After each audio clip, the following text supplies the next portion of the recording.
Hello, everybody. We are live streaming. What's a live stream? I haven't done this in forever. But A yeah, long time. exactly. So you can thank Andrew for suggesting us to do a live stream. But yeah, we're joined by Andrew and Joel today. Hello. Hi. Hello. Yeah, and we don't really have anything planned. We're just gonna hang out, talk roller coasters. Andrew's been on quite a few different theme park trips recently, so we'll talk to him about that. We'll answer your questions and chill on this fine Saturday evening for us in the UK. There you go. That was it. That's the And intro spiel. 2:30 p.m. on the East Coast. There you go. 24-hour live stream? Definitely not. No, Not not today. today. I can't face that. No, we No. are. We're just chilling today. Someone asked what happened to Coastal Lounge. Time happened to Coastal Lounge. As in, we don't have enough of it. So Yeah. we used We to all live had stream. jobs, got busy. Exactly. I think what we used to live stream every 2 weeks. I can't remember. Yeah. I don't remember. It used to I be don't much more recall. Yeah. So, I mean, we should really do some more live streams again. I was looking at I think the last normal one was 5 years, which was July of 2020. I think that's the last time we did a normal live stream. Yeah. So Did we do Yeah. anything on that stream? I can't remember now. I cannot Just, remember uh, either. It was just a I- sit down chat stream. Yeah, I think it was just one of those. We need to stream. It's been 3 months Yeah. since we did anything. That's how it goes. One of those things. Yep. But no, we're here. We're raring to go. It's been ages since the last one, so we've got a lot to catch up on, eh? What to catch up on. I mean, I don't know. I don't know what's really happened over the past year because nothing's really happened. No, No. I've not been up so much, honestly. It's just nothing. There's nowhere to go. Nothing to do. Yes, but Yeah. at least in the Alright. UK that changes soon. I mean, UK parks are poised to open on the 12th of April, which is 9 days time. Yeah, So- it's soon actually. Mhm. Yeah. Week on Monday, which is pretty good. Which is so excited to finally get back to some parks. I mean, I only went to two. Well, post COVID, I've only been to two theme parks so far. I don't know how well you guys have done. At least last year. Last year, I went to Pleasure Beach a few times. I think I went to Towers twice, Pleasure Beach like 3 or 4 times. Hmm. And I went to Fantasy Island as well. I think that was about it. Yeah. Yeah, basically nothing else. I don't think I'm even going to go back in April when they reopen because the reopening of parks is happening right around the time all of my uni assignments are due. Right. So over the entirety of like the end of April and May, I'm just going to be doing writing, going to be writing essays. So I'm just probably going to wait until I finish those to go anywhere. Hmm. That's fair. What about you, Andrew? Mhm. How many parks did you get to last year? So I have the 3 nearby me. So Dorney Park, Six Flags Great Adventure, and Hershey Park. I went to those somewhat frequently because, frankly, I work at amusement parks, so Mhm. going to them is the same risk, more or less. Yeah. And I did a impulse trip to Kings Island for Orion, and that's it. There you How go. was it? Orion, Mm. it is fantastic. Everyone who hates it is wrong, and it's the best ride there. Everyone who hates it is wrong. There you go. You heard it here first. Mm-hmm. Everyone's wrong. It doesn't look like the kind of ride you can hate, really. You can be disappointed that it wasn't anything to beat Fury. Like that when I first found out about Kings Island building that, my only hope was like, wow, okay, will someone finally take the height record of Fury for gigas? But they didn't. They just built a shorter one. They built the shortest one, which Yeah. whatever. They didn't need to break the record. It does the job No, just it as still well looks as any it other still looks Giga. good. It still looks great. Mm-hmm. Better Better than the one up north, I'll say that much. than Leviathan. Well, yeah, but Millennium Force 2. Oh, that one. Oh yeah, yeah. Yeah. Yeah, it doesn't get that difficult. As you said, Joel, like, why would you even dislike a ride like that?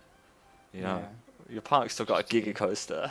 Mhm. It's just to be edgy, isn't it? Yeah. Someone So- said Orion is a hyper you concrete. I've never heard that insult towards me, so thank you for bringing that to me. Wait, what was that? Uh, Oh, right. You can't. Interesting.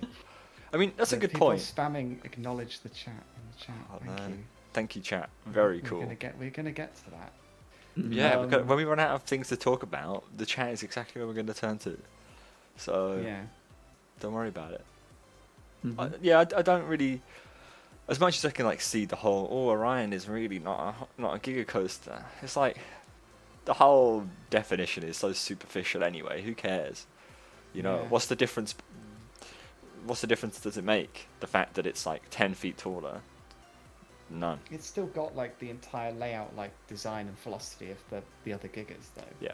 It doesn't And- have the multiple camelbacks that you get on any other B&M Hyper, Exactly. and it still has a drop Mhm. below. He has a drop that's longer than 300 feet, so I mean, it might I as think well it's just be. exactly 300 feet. It might as like well on just the be one dot. of the Gigas, you know. I don't see the Wasn't- point in saying it's not one. What was B&M's first hypercoaster? Was it Apollo's Chariot? Yes. Yes. And that wasn't Yeah, a hyper, technically. No. There you go, No, guys. It's got to be on 200-foot drop. Exactly. And the first Hyper, isn't Magnum? It doesn't have. It only has a 200-foot drop. It's not 200 feet in height. No, it is. I thought- 205. Is it? Yeah, yeah. The yeah. drop's 194. Oh, Something like that. okay. So it's the other way around. Mm. I knew there was something about Magnum like that. I couldn't remember what it was.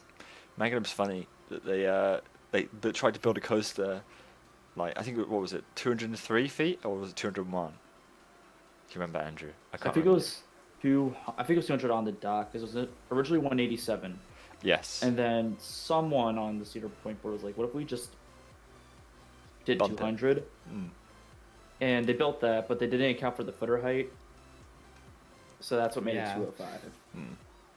It's pretty funny. Magnum I was the still wanna first ride it. hyper. Yeah, yeah. I meant B&M hyper, not like, Not overall. not hyper. overall. Yeah, yeah. yeah. So. I mean, even then, technically speaking, there was a 200-foot coaster before Magnum, Mm.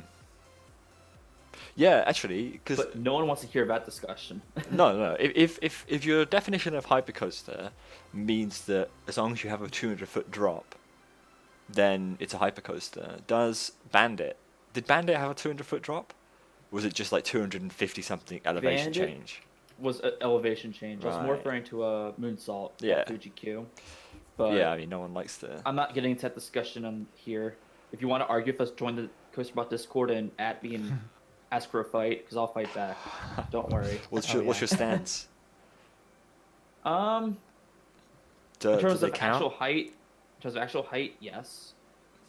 But in terms of experience, no. Right. Okay. So an answer is both. Yeah. Fair enough. Yeah. Yeah, so Ryan was good, Mystic Timber is good, and that's it for Kings Island. Yeah. Fair enough. I wish I could say I went somewhere. I've got nothing to report unless. I mean, I guess I've been to Fantasy Island since the last stream, and I've been to Pleasure Beach a few times, which was a long time ago. But Was that your first Fantasy time at Island's Fantasy on. Island? it's my fourth time. Oh, I was think, gonna or say, fifth time. yeah. I've been there quite a few times now. Why? Well, I used to go to the Butlins a lot as a Right, kid. So yeah. Fantasy Island, we always drove past it and just saw Odyssey. Back when it was red, it was just this big red coaster. It was just towered above everything, and it was the scariest thing in the world to me as a kid. And then one year, I finally got to go and ride it, and I thought it was good, but because I was really young and didn't really understand the concept of the coaster being bad. And then I went back at the end of 2018 and was like, oh, that's actually kind of rough. It's still quite fun though. Mm. And then I went back in 2019 and was like, oh, that can be really rough. And then I went back again last year and decided it's like one of the worst coasters I've ever done. It's hit or miss for sure. It's yeah. Does It it has not track some. well?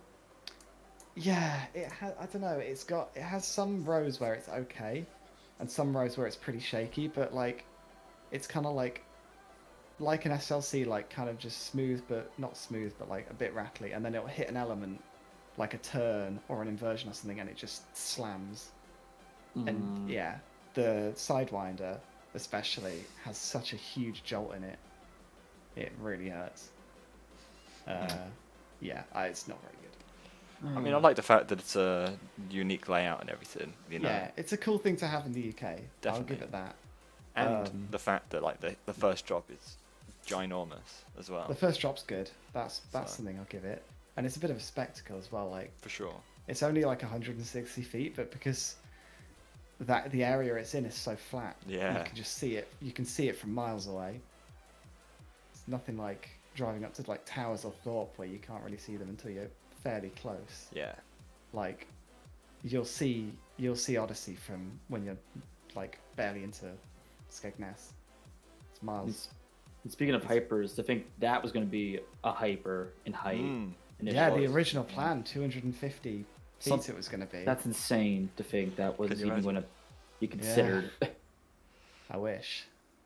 Wasn't it like trimmed though, I like wish. right after the first loop or something, so that it didn't have to build the whole thing the same Yeah. scale?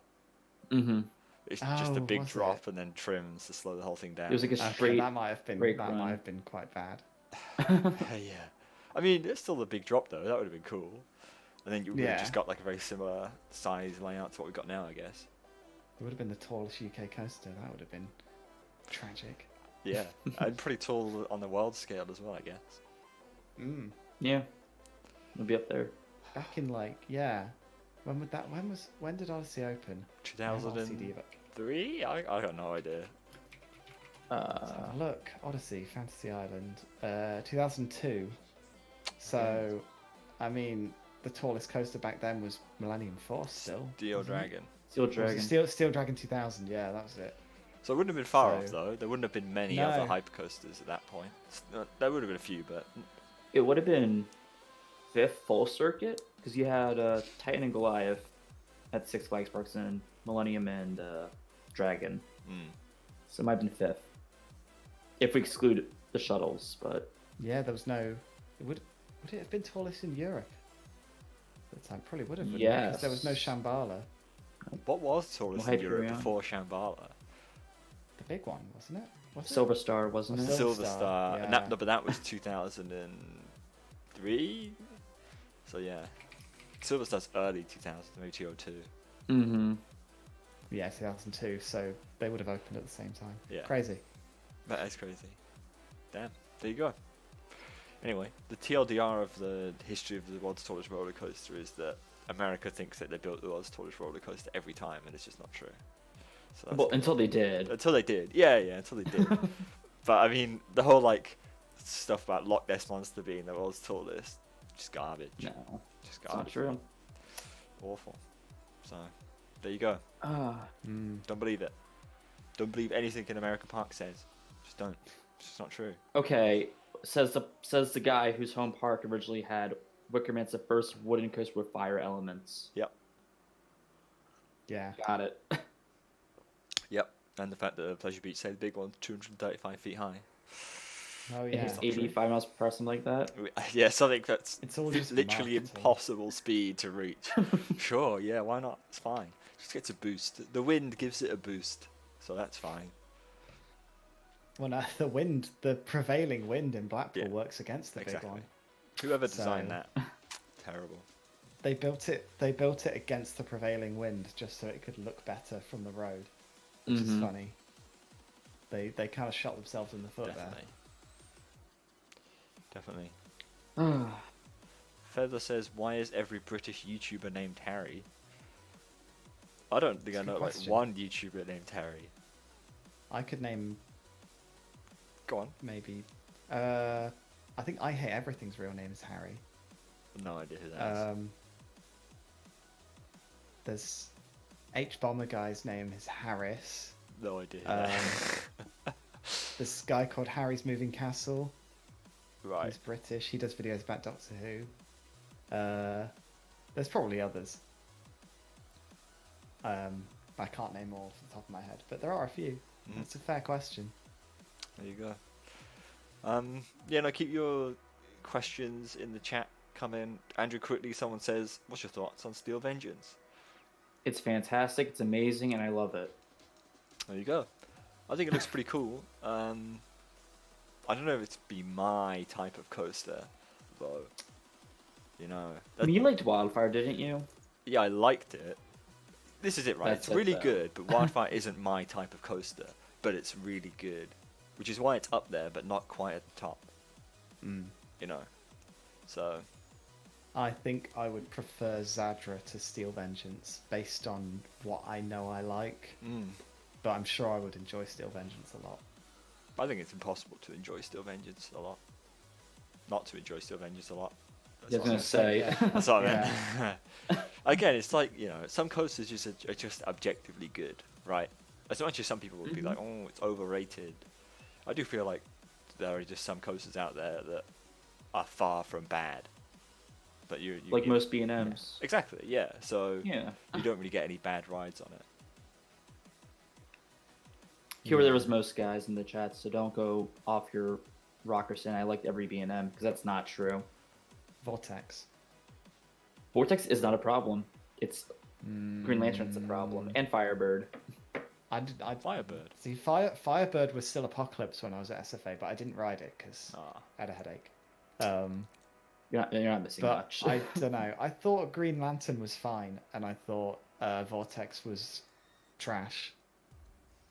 I mean, both of them were like tolerable, but Vortex was like kind of like not good. Like it wasn't horrible to ride, but it's just like this is like a bad B&M. I It really could just want be to try because- a B&M stand-up. Oh, sorry.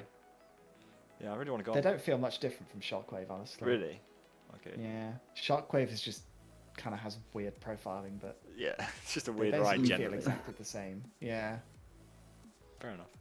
they're both as smooth as each other. Yeah, but I guess because Lantern's in my backyard, basically, that I've ridden it enough to never ride it again. Yeah, Whereas Vortex, I rode it once, maybe twice, and I was like, I didn't have enough time to really process how bad it is or how Yeah. good it is. It's when kind you of go like, it to a was fine. park, yeah, when you go to a park like that many times, you sort of start to care less about some of the sort of filler rides there. Definitely. It's probably why so many people in the UK hate Rita. Yeah. Because it's just like, you know, people have just been to towers so many times that Rita just, they're not bothered about it anymore. Definitely. They don't feel any attachment to it because they've had all their chances to ride it, and it's like, yeah, whatever. I could just be doing the better rides. As soon as it goes, though, you know that there's going to be people out there who are like, oh, you know, it's sad to see it go. There is when everything closes. Exactly, that's what I mean. Even bad rides get that kind of thing. So, Yeah. Mm-hmm. someone wants to know what we would like to see next at Thorpe. Always a question. I'll start things off by saying a B&M Hypercoaster. Won't ever happen, but I'd love to see it. It would be good.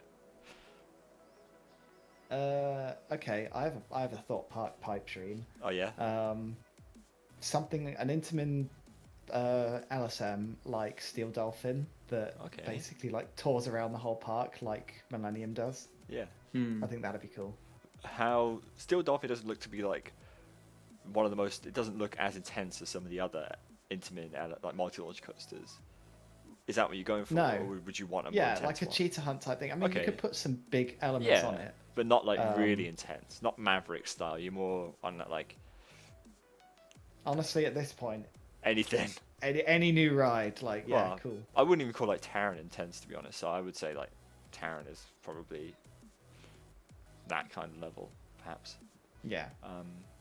Yeah, that'd be cool. I think Thorpe's quite an interesting place.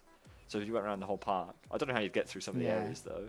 Like I mean, yeah, Thorpe's Inferno. interesting because of how little space they have. Yeah, You've got to really think, like, what can they actually fit here? nothing. Well, like, that's what my opinion on Thorpe is a bit of a hot take, I guess you could say, and I've gotten a lot of heat of it from about this plenty of times. I think they should just focus on filling this space of the park that they have, just kind of rotting away. Mhm. It's specifically Slammer's plot. I don't know why they have Slammer, I'm told it's there for ladder training or restraint training for rush, but you can do that elsewhere about keeping a whole ride rotting away. And for a ride that Nice, fits there, I yeah. think a free spin is the best bet. A free spin. I know people don't like that because Mm. they're low capacity and bad, but it's going to be it'll be the first 40 coaster in the UK, Mhm. and people will love it. People will eat that thing up. Yeah, I'm sure they would. So Yeah. I'm sure people at Thought would, especially. You know, Mhm. it's Something surely it's new. pretty marketable, right? Like to be flipping upside down. Yeah. I don't know if I'd ride it. I skipped Joker at Great Adventure because I just sort of watched it off ride and was like, I just don't fancy that. I think it'd make me horribly sick, so I didn't ride it. I'm not a fan of the Zack spins. Those are the only ones I've done, but the two that I've done, I'm not a fan of. Mm. They're just it's like extreme forces. It's either boring or I'm going to push your heart out of your chest kind of feel as you go over the like crest. I'm not about that. You know, I want something that's a bit more balanced rather than being death, boring. I don't know if the S&S ones are more like that, as in like more balanced. The S&S ones seem to flip a lot more than the Zack spins do. Yeah. I mean, Maybe I I'm rode wrong, I don't Joker know. the other day. Now I got one flip on it. One. That's it. Yeah. It's kind of weird how you would have thought that you'd get like multiple every time, saying the fact that they've got the fins on the track to cause the trains to flip. They really go for it as well, some of them. Mm. Like when the flip, I think it was it is it Arashi, the one that sits next to Steel Dragon 2000? Oh, yeah. That thing Yeah. is like meant to be pretty mental with the amount of flips it does. I'd love to go on one. Yeah, I think it just looks better designed than a Zack spins does, because you know you're spinning around your center rather than on the Zack spins. That's the problem. You don't just kind of as you spin, you get flung forwards because the spinning is behind you. So like you whip over and you're just thrown into the front, into your restraint. Whereas That I doesn't imagine sound fun. it's not. Whereas on the other one, the SNS forward free spins or whatever, I imagine it's a bit more kind of like you're spinning around your seat rather than spinning into your seat. I mean, it's more of a somersault, I guess, if you have to describe a motion that you're experiencing. Which sounds Yeah.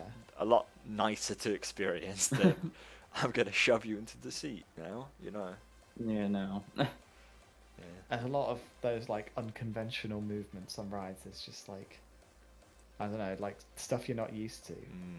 Mm-hmm. Like, I was a bit nervous going on Superman at Great Adventure because I'd never done a pretzel loop before and I had no idea what it was going to feel like. It was weird. It didn't feel particularly intense. Didn't it? It was just, yeah. I mean, No, Superman I don't too, know. so Yeah, I think Galactica's better. that's I think. that's very valid. Yeah. I've heard that quite a few I don't know, times. like people go, oh, Galactica's, people will say, like, oh, Galactica's not even that good, it doesn't even have a Cobra roll, but A Cobra roll? not Cobra, That'd be Cobra, sick. pretzel loop. Can you pretzel imagine? loop, flying, yeah. That'd be cool. People argue that Galactica's bad because it doesn't have a pretzel loop. But literally the on your back section on Galactica I find more intense than the pretzel loop on Superman. Really? Yeah. It is quite intense, to be honest. Like, Mm. it's a cool section. I'm kind of like surprised that other B&M flyers don't really have those long on your back sections. Mm.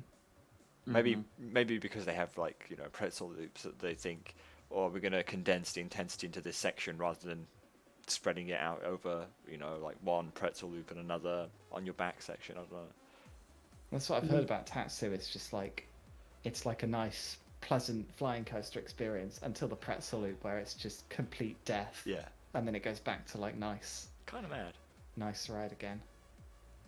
Mm-hmm. It's, I find yeah, Dinosaur very is strange. probably the most on your back. Maybe Skyripper's more on your back. See, those two look like they have a bit more Going consistent, on. Yeah, consistent like craziness I agree. Yeah. compared to the other flying coasters. Definitely. Mm-hmm. Which is why I think one of those two is probably the best one. I've heard good things about Flying Dinosaur. Just The quickly to theming answer a was great on question. there too. Downtown Coolsville says, Coasterbot, did you stop the Theme Park Chains Explained series? No. We're working on a new Theme Park Chains Explained. I might as well just tell you what it is. It's Cedar Fair. We're going to explain Cedar Fair for you. And that will come out, I don't know, like in 3 weeks' time or something. So it's definitely not dead. And we're going to do more of them for sure. So Yeah. stay They tuned. take a lot of time to get ready. That's the big problem with them. Yeah, they're big. Obviously, there's lots of research about a company. You're not just talking one roller coaster or one theme park. You're talking about a chain that owns, you know, in the case of Cedar Fair, tens of theme parks. Ish, I don't know. I can't remember. So, yeah, there are a lot of work to do, and thanks to Andrew, they can be made a reality. Way to flatter me. All right. What about chains explained? I don't know what in the chat. Would be interested to hear what chains you'd like to see explained next.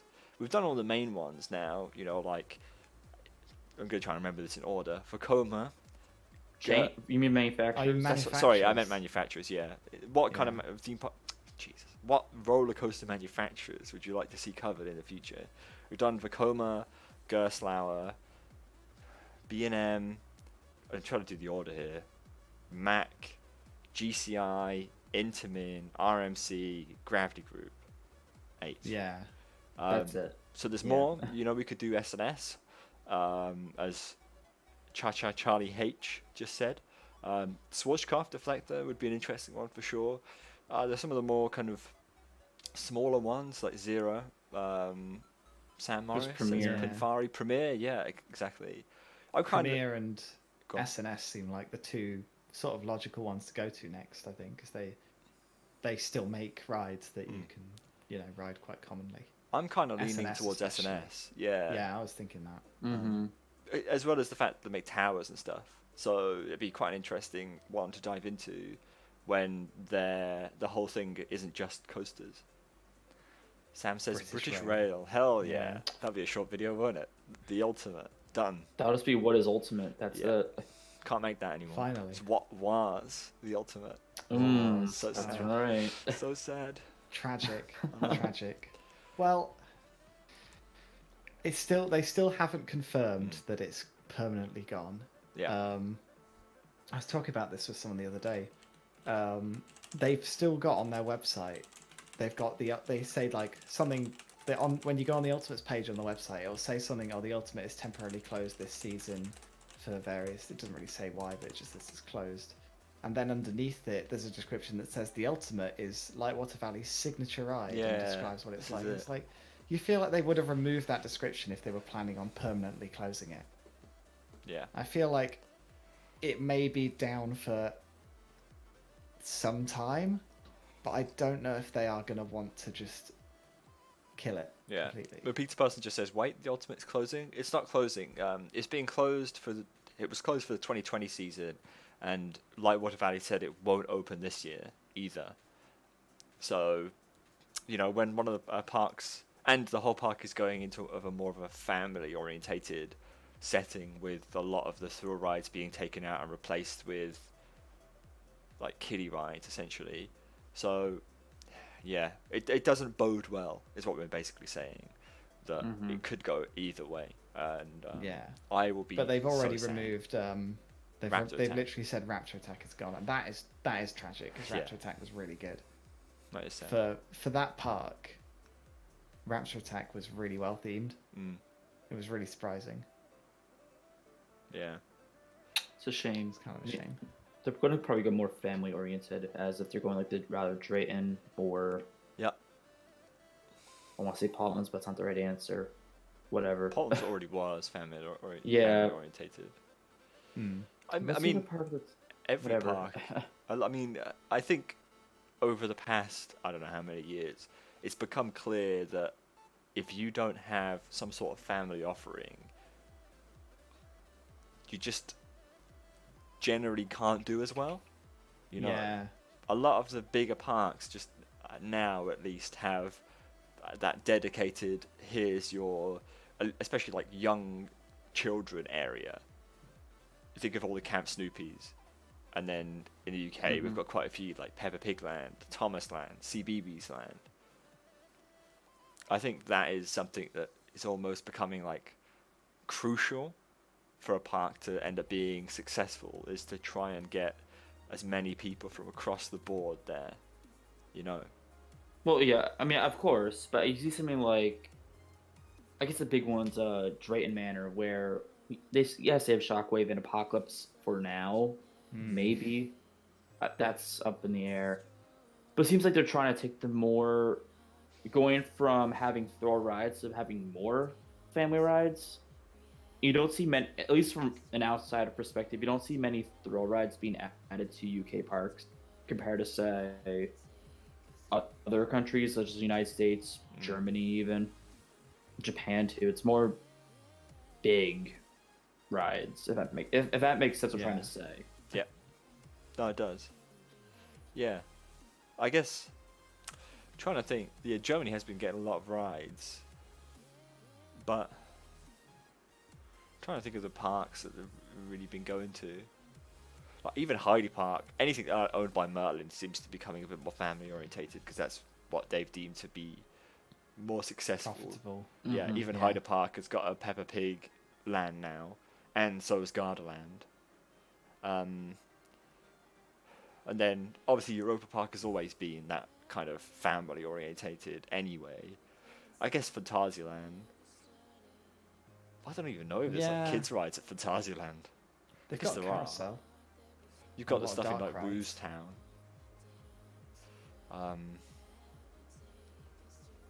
Yeah, I don't know. I feel like the UK's always had a good collection of thrill rides, to the point where parks didn't necessarily need more. Does that make sense? Whereas other parks, especially the ones in Germany, didn't have as strong collections of thrill rides to begin with anyway.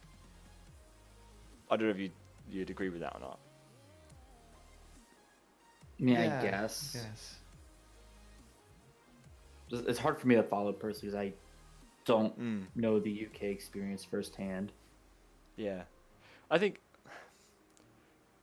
it depends on what park you look at.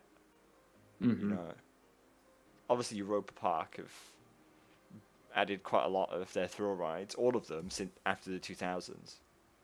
Yeah.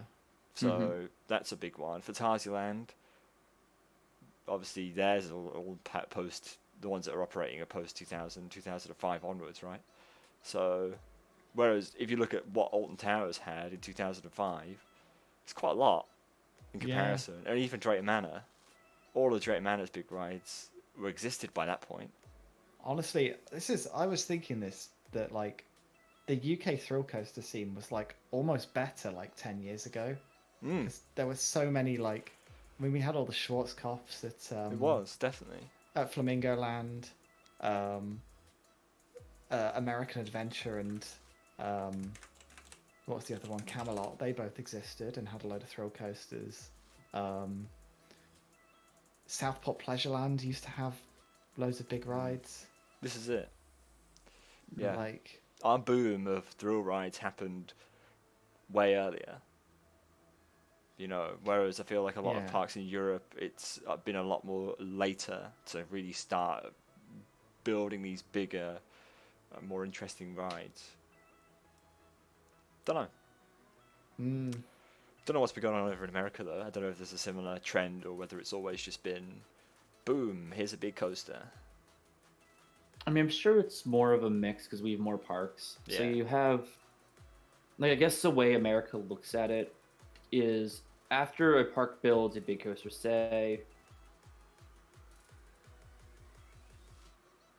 think of a park, Kings Dominion. Let's go with that one because that was a situation where they built I-305 in 2010, and for reasons they didn't get anything substantial until 2017. And by substantial, I mean some kind of like big investment announcement. There probably was something between then, but I cannot think of it.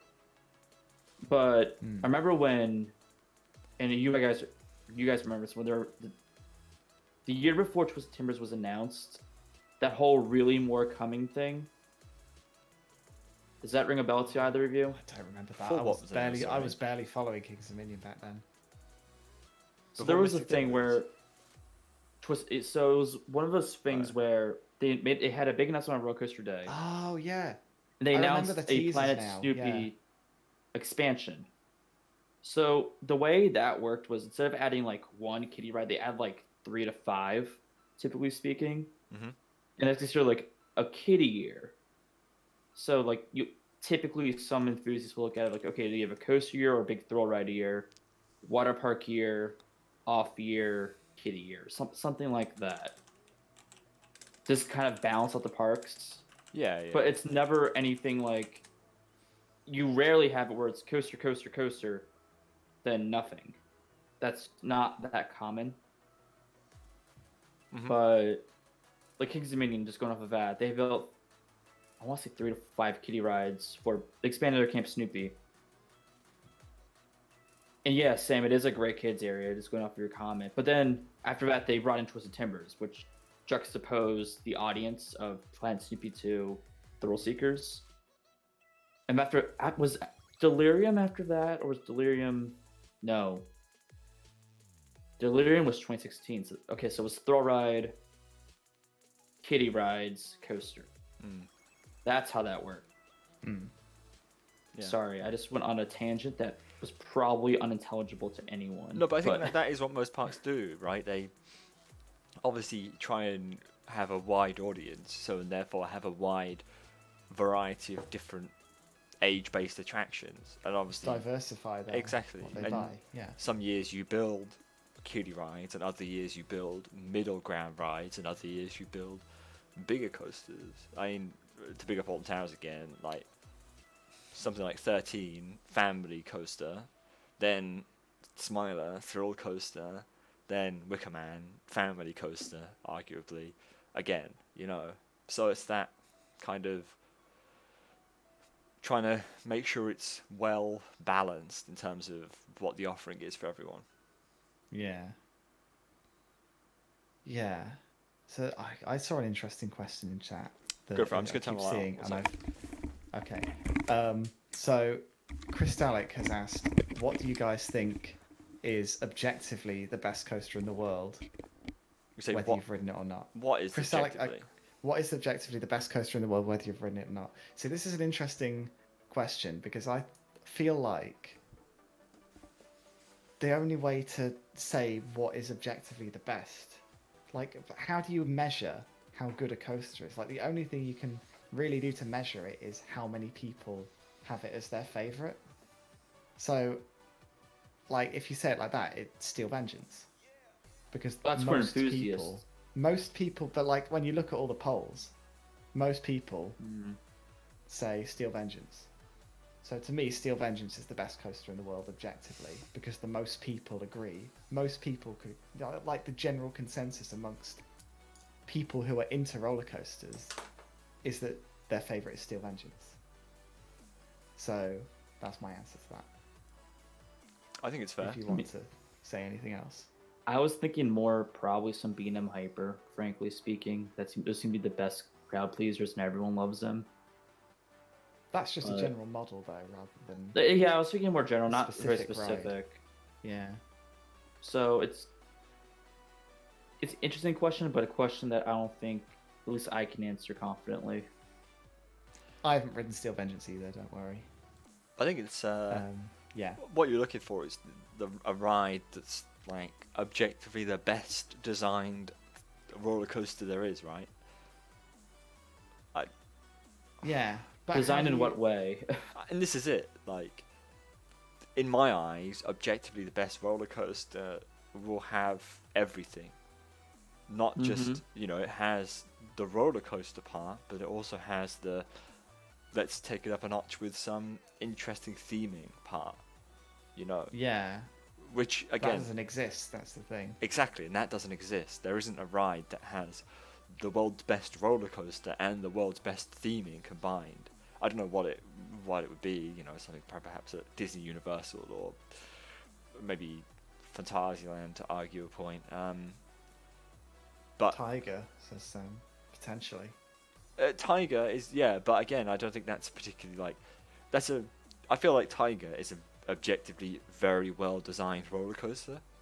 You know, like it's got everything, and it's smartly designed and interesting in terms of the terrain. But then on the point of theming and immersion, it doesn't have all that much. It's got some bits, but you know, it isn't Hagrid Bike, for example. Oh boy, don't say that right now. And- Don't say that right now. Yeah, but this is it, right? Everyone has different things. I think a lot of people's opinions of the world's best roller coaster wouldn't even involve any storyline or theming, or anything to do with, you know, outside of the actual I'm going to get on this roller coaster. So even, you know, the queue line or the station or whatever, they don't care about. It's just the ride experience. Whereas my opinion would be much more what everything involved with this ride has to be the best. And I don't think it's a clear winner for that. It's always this roller coaster is better in terms of the roller coaster, but this one's better in terms of the theming, and this one's better in terms of, I don't know, how much of the potential of the design was realised. That's the thing, like that perfect roller coaster doesn't really exist. Like, if you want a roller coaster that has like everything you like in a coaster all rolled into one layout, and that's quite a lot, you know. Mm-hmm. Ex-coaster It would be- enthusiast, sorry, said, what if Cedar Point started to add Fantasyland level theming? That'd be great. It'd be I mean, amazing. Magnum won't be good regardless, but Wait, what did you it will say? be better. Magnum won't be good regardless of the That's theme. true. That's true. Yeah, no, that's fair. That's a fair point. Nothing could save that one. No. Yeah, no, I mean, if they did that, then it'd be great. Like, I think it's impossible to argue that theming is not good, right? Like, name a roller coaster that theming hasn't enhanced. Give me a minute with this one. And that's what I mean. That Working on theming, if you're talking about objectively the world's best roller coaster, because of what I just said, surely theming has to be taken into Oh. account. Uh-oh. Go on. Walking Dead. No, like, Everyone hated that Yeah, when it happened. the problem is, it wasn't very good originally, but no one likes to say that. That's the problem. Everyone likes to Okay. say it was really good, because everyone's like, oh, I went on this ride when I was a kid, and it was a disco. Yeah. And I love discos, you know? That's It's the more problem. the whole the problem of turning you know one of the park's only family rides Yeah. into a thrill ride. It's like, and it's just like, it's such a mismatch, like a really like kind of dark horror theme on a pretty tame coaster. Hmm. That's the kind of issue, really. Amy says Icon, but Icon isn't themed. It's stylized, man. Get with the program. Can't believe Yeah. it. Amanda Thompson wouldn't be happy. Icon Station is pretty bad though. On the Shoe outside. bag. Beautiful on the on the inside. outside. The It's really inside's nice. great. Way better than Yeah. like Helix's station or something like that. It's a beauty on the inside. So Velocicoaster looks very good, Amy. yeah, actually that's a Yes. good point. Like there's a good coaster in terms of the coaster and Yeah. the theming probably. It'll be interesting to see how intense Velocicoaster actually is. I think that's going to be the real kicker. The launch into the top ahead appears to have a very strong kick to it. I mean, just watching it the other day, the first half it kind of meanders. It has some speed to it, but that launch into the top hat, the train visibly shakes, and not like a rattle, just a lot of force being thrown onto it. Yeah, that'll add to it though. I think that'll Definitely. make it more intense. A lot of people I've seen comparing Velocicoaster to Conda at Wallaby Belgium, Oh, because yeah. they're both, you know, new Intamins being built the same year. And I feel like I'm the only person who is still more interested in Velocicoaster than Conda. Who's more interested in Conda? I guess just people who only care about the layout. Velocicoaster just, I don't know, it's universal level theming on a really like good looking coaster. first of all, Velocicoaster, it just looks more interesting. In my opinion, the layout design is generally more unique and different than Conda's pretty unique for a mega coaster, but I don't know how you could argue that Conda looks like a better coaster than Velocicoaster, especially the second half of Velocicoaster. Yeah. Don't Yeah, know. Velocicoaster is also visually stunning to walk around and get Exactly. nearby. The Yeah, it looks landscaping, amazing. it won't be rivaled by Conda, will it? Oh, no. Conda's like a flat field. You know, you're going to be I doing mean, a barrel the station roll area over the around lake. Conda looks good, but Yeah, exactly. But that's like the thing is, classic. with any ride, Go on. with that kind of layout, like an out and back layout, there's only so much theming you can do. Exactly. Like Shambhala, yeah. same thing. You've got a theme station in that area, then you get on the coaster and you're in a sandy field. You know, it's like that is just how it is. Silver Star's a car park coaster, a parking lot coaster, really. It's just a But problem they with get, those scale they get rides. around that by theming the ride to cars. Exactly. So you just go past cars. There you go. On the It's- car it's, theme it's ride. immersive Yeah. theming. It's all meant to be. Wow. Conda and Velocicoaster are made to give two completely different types of forces, though. I don't think they're that drastically different. Like, they're different. I guess they get their energy from different places, but they're still both going to have airtime. They're both going to have snappy elements. They're both going to have intensity. Yeah. Like, they're not going to be drastically different from each other. I just think, you know, I can definitely see the argument that Conda could have a better layout, but I I don't know. think the universal level theming, like on Velocicoaster, with the whole, like a whole section that's built around rocks, and you know the station on Velocicoaster is going to be amazing. Yeah. I just think it's just so much more interesting to me. Adding terrain And- to go around adds so much value to any ride. Like, if you took the terrain away from Taron, it wouldn't be anywhere near as great as people say it is. So, sorry, Andrew, go on. No, I was gonna say another big thing with Velocicoaster, at least to me, is that park needs it badly. As they only have one thrill coaster, and that's just Hulk, because they lost both dragons, and Hagrid is. Family We'll thrill. get to that. We'll get well. Wouldn't you It's say? It's oh no, like in terms of family thrill, yeah, but in terms of like accessibility, it's practically not in that park as of now. Right. And 'cause we'll talk about that maybe later. But Uh-huh. that's a different mess. Yeah, but but- isn't Velocicoaster going to be the exact same mess?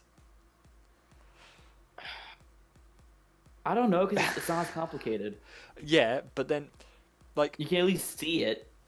yeah, the thing is, right, though, how much downtime does Hagrid Bike actually have now? Hagrid was acting up when I rode it, at least.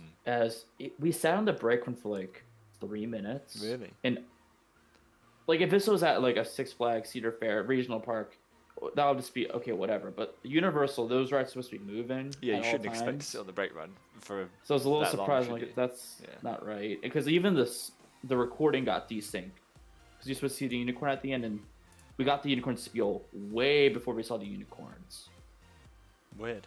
So Hagrid is a mess, to my understanding, in terms of both operationally, mechanically, and experience-wise. It's a fantastic ride experience. I'm not going to deny that, but that ride is anxiety-inducing to me. I'm sorry. Yeah, I mean, there's no reason that Velocicoaster shouldn't work properly. You know. They've been running it so much too. Exactly. There's no There's reason. no way it's not okay. But my thing is, as soon as they open it, surely it's going to be busy as hell because people want to ride it. Oh, 100%. And they'll probably do the same thing they do with Hagrid, to your point. But at least I can look at Velocicoaster. Yeah. Yeah, and I feel like that is something that is almost an underrated aspect of roller coasters. Roller coasters that you can't see are just, in my opinion, less interesting most of the time. Because, you know, you spend most of the time at a park not riding coasters. You're in the queues or the pathways. Now, if you can't see a ride, then what value does it add when you're not on it? Does that make sense? You know, like look at all the A lot of people. Go on. A lot of people won't even. They won't think anything of it. They'll be like, Yeah. you know. But think of Yeah, Velocicoaster. Everyone's going to be going over that bridge, looking up at it, going, "What the hell is this?" And wanting to ride it, and Yeah. it sells itself, and it is an attraction itself without even having to Mhm. ride it. And to Sam's Yeah. point, where it's a huge presence, I'm partially convinced the reasoning they were, because even I was at IOA recently, they were cycling it just all day, and at that point, testing is. I highly doubt testing is still required for like state certification to getting the ride okay for people to get on. It's more of we're going to run the ride to build onto the atmosphere of the park. Mm. So having a ride just sitting there shut like Iron Gwazi was, where it's just you see it but nothing's happening with it. Yeah, it is kind of sad when that happens. Yeah, but hopefully they are testing it to hell to make sure that when it opens, it's going to open smoothly. But I mean, yeah, everything they're doing is still quote unquote testing, but I don't think, to my understanding, it's good to have guests on it. They've had guests on it. yeah. Oh well, So- we'll see if Intamin can mess it up again. Not gonna hold my think breath it's on not- that one. It's not got as many moving parts as Hagrid does, so I think it'll probably be somewhat more reliable. Yeah, it should be, for sure. Yeah. Yeah, Icebreaker is a coaster. I agree. It's a coaster. It's- I just don't have anything else to say. It just looks like this is good, and that's it. I looked at it and Isn't- I was like, I feel nothing. Yeah. looking Isn't at this Icebreaker ride. the one with the Quadruple swing launch. launch that does it like 4 times? Yeah. That looks dumb. Backwards, forwards, backwards, forwards. Yeah. I don't know. And what's weird is it's so separated from the rest of the coasters in the park. Really? It's not close to anything besides Sesame Street, I guess, or Sesame Place, what it's called. Mm. Because I spent most of my day at SeaWorld and I didn't even get close to Icebreaker for most of the day. I had to actively walk towards it to get close to it. Yeah. So it's weird. it doesn't have any for me at least. It'll open, it'll live. I mean, it looks like it'll be a good addition to the park's overall lineup without being a star attraction of that lineup, right? It's going to improve what's at the park, but won't be, hey, look at Mako, kind of that style. Look, SeaWorld never top Mako, and that's all I'm gonna say. There you go. Mm. Wise words. They can't top it. Is They that your can't favorite top hyper it. now? B&M, yeah. Yeah, sorry, that's what I meant. Yeah. Yeah. What's second? Goliath? Yeah. Hold on. I need to break up the spreadsheet for that one. Oh yes. I should know this, but I don't off the top of my head. But I know the gap between Mako and the other hyper is pretty significant. I'll say that much. Mm. So you guys can do something else on.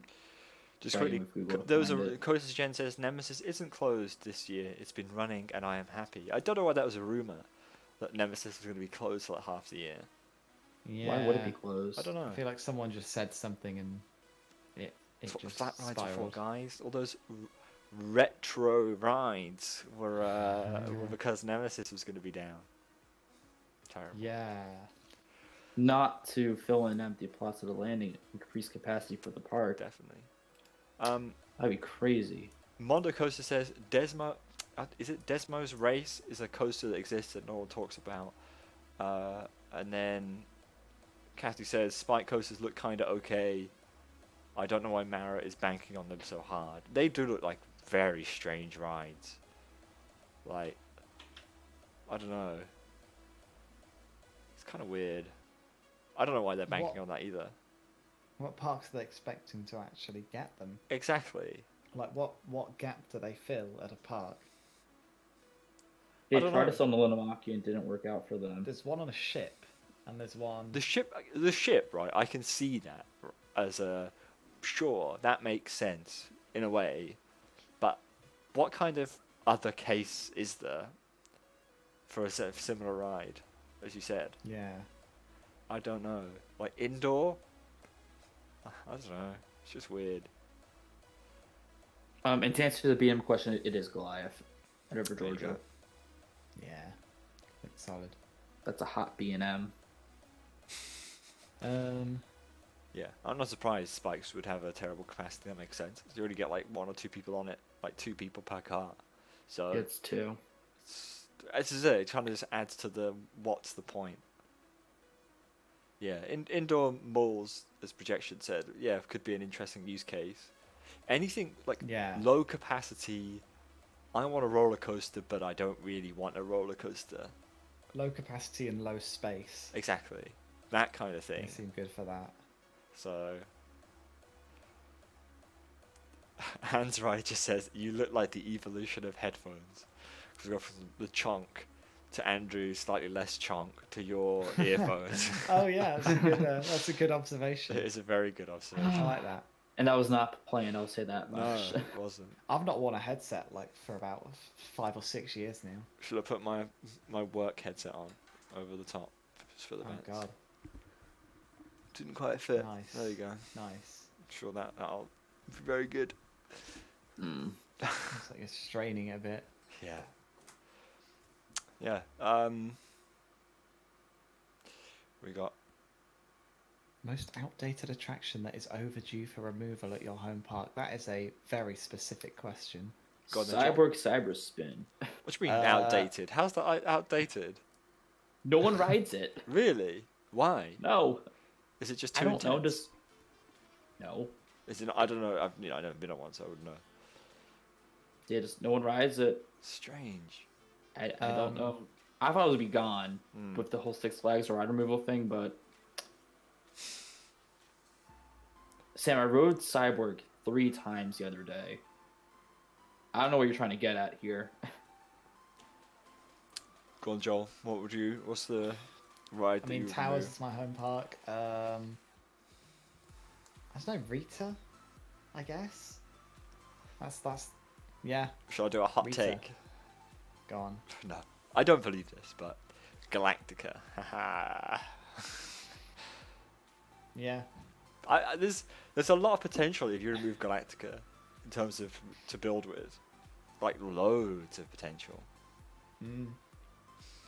So You know, I know neither gonna like this, but in terms of outdated rides that could use an update, Oblivion might need it. Oh, I agree. Like, what could I they do mean, with that though, except like take it out? Yeah, not Maybe to the update layout, the to theming. videos. Add an inversion on the end of it. No. Is that audible? Okay. Okay, right. This is something that I've seen. I don't see many people say this. to be Not fair, right? anymore. No. But like, Oblivion is like fine. It is Like, fine. You could. They don't have space to add.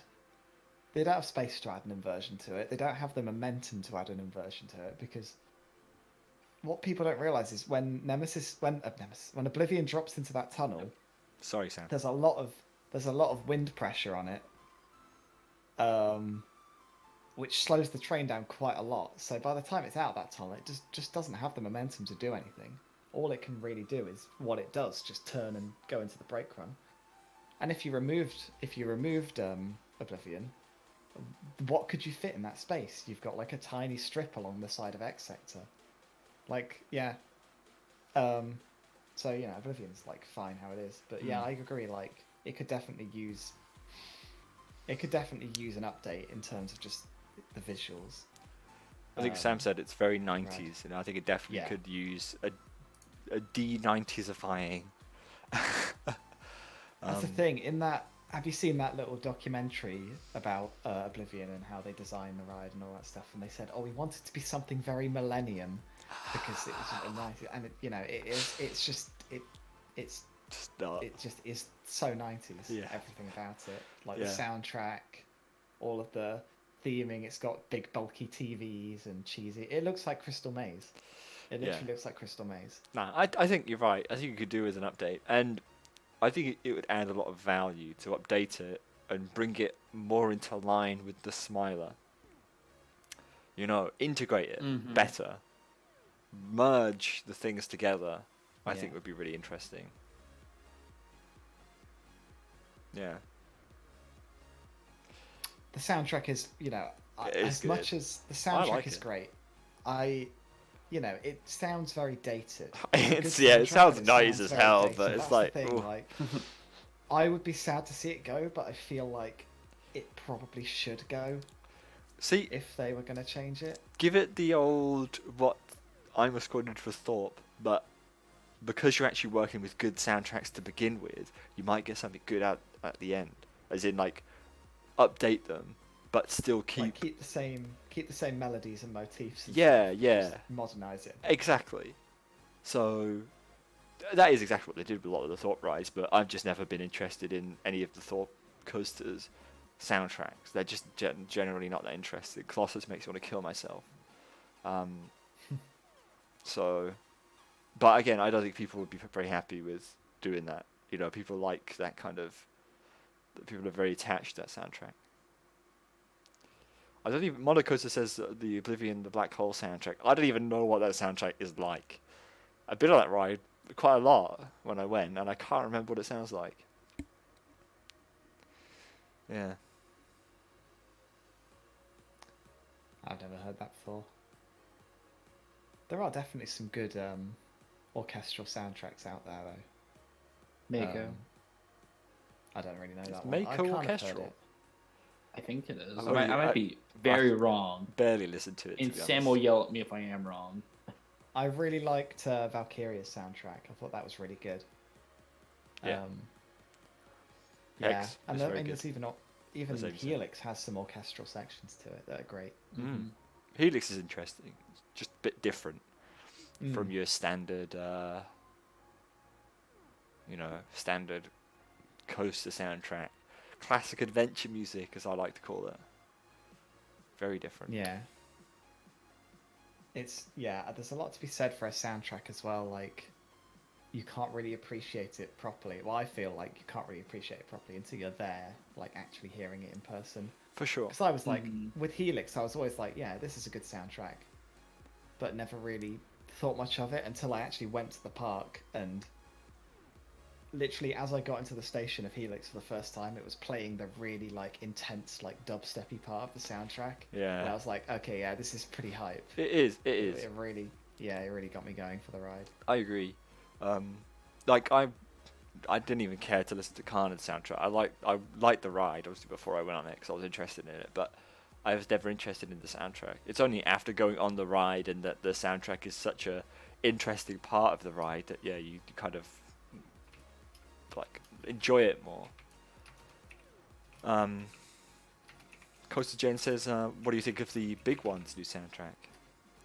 It's cool. I'm like happy Yeah. that it has a soundtrack. Any ride that has a soundtrack is a big thumbs up, unless it's Millennium Force, and that's a big thumbs down. What? I don't like Millennium Force's soundtrack. Millennium, I like it. yeah. Millennium Force soundtrack is fine until you hear other soundtracks. Exactly. That And is for it. people in That is Ohio, it. that's the only soundtrack they got.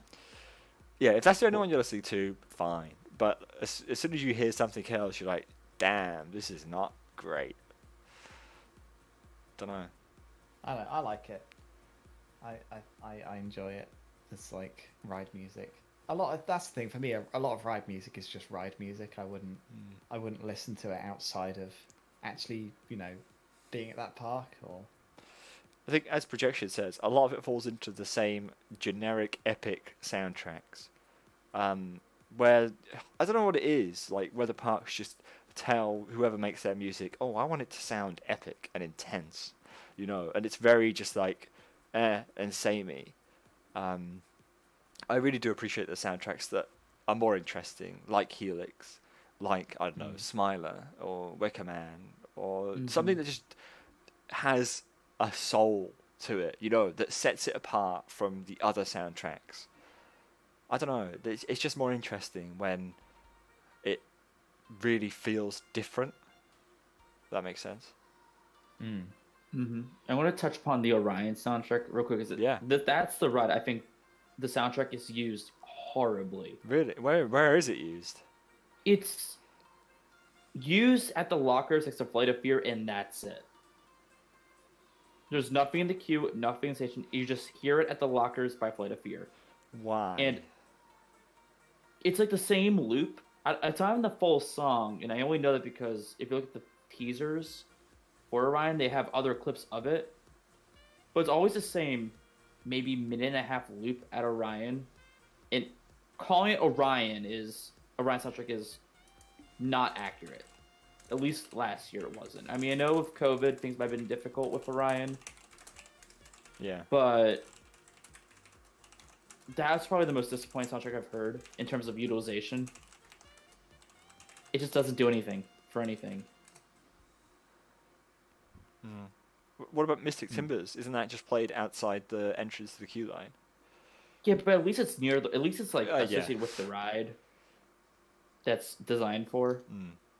That is kind of a shame. Like, why would you have a soundtrack and pay for a soundtrack if you're not going to put it in the station, in the queue And they line? haven't published it either, which is very No. surprising. Yeah, But whatever.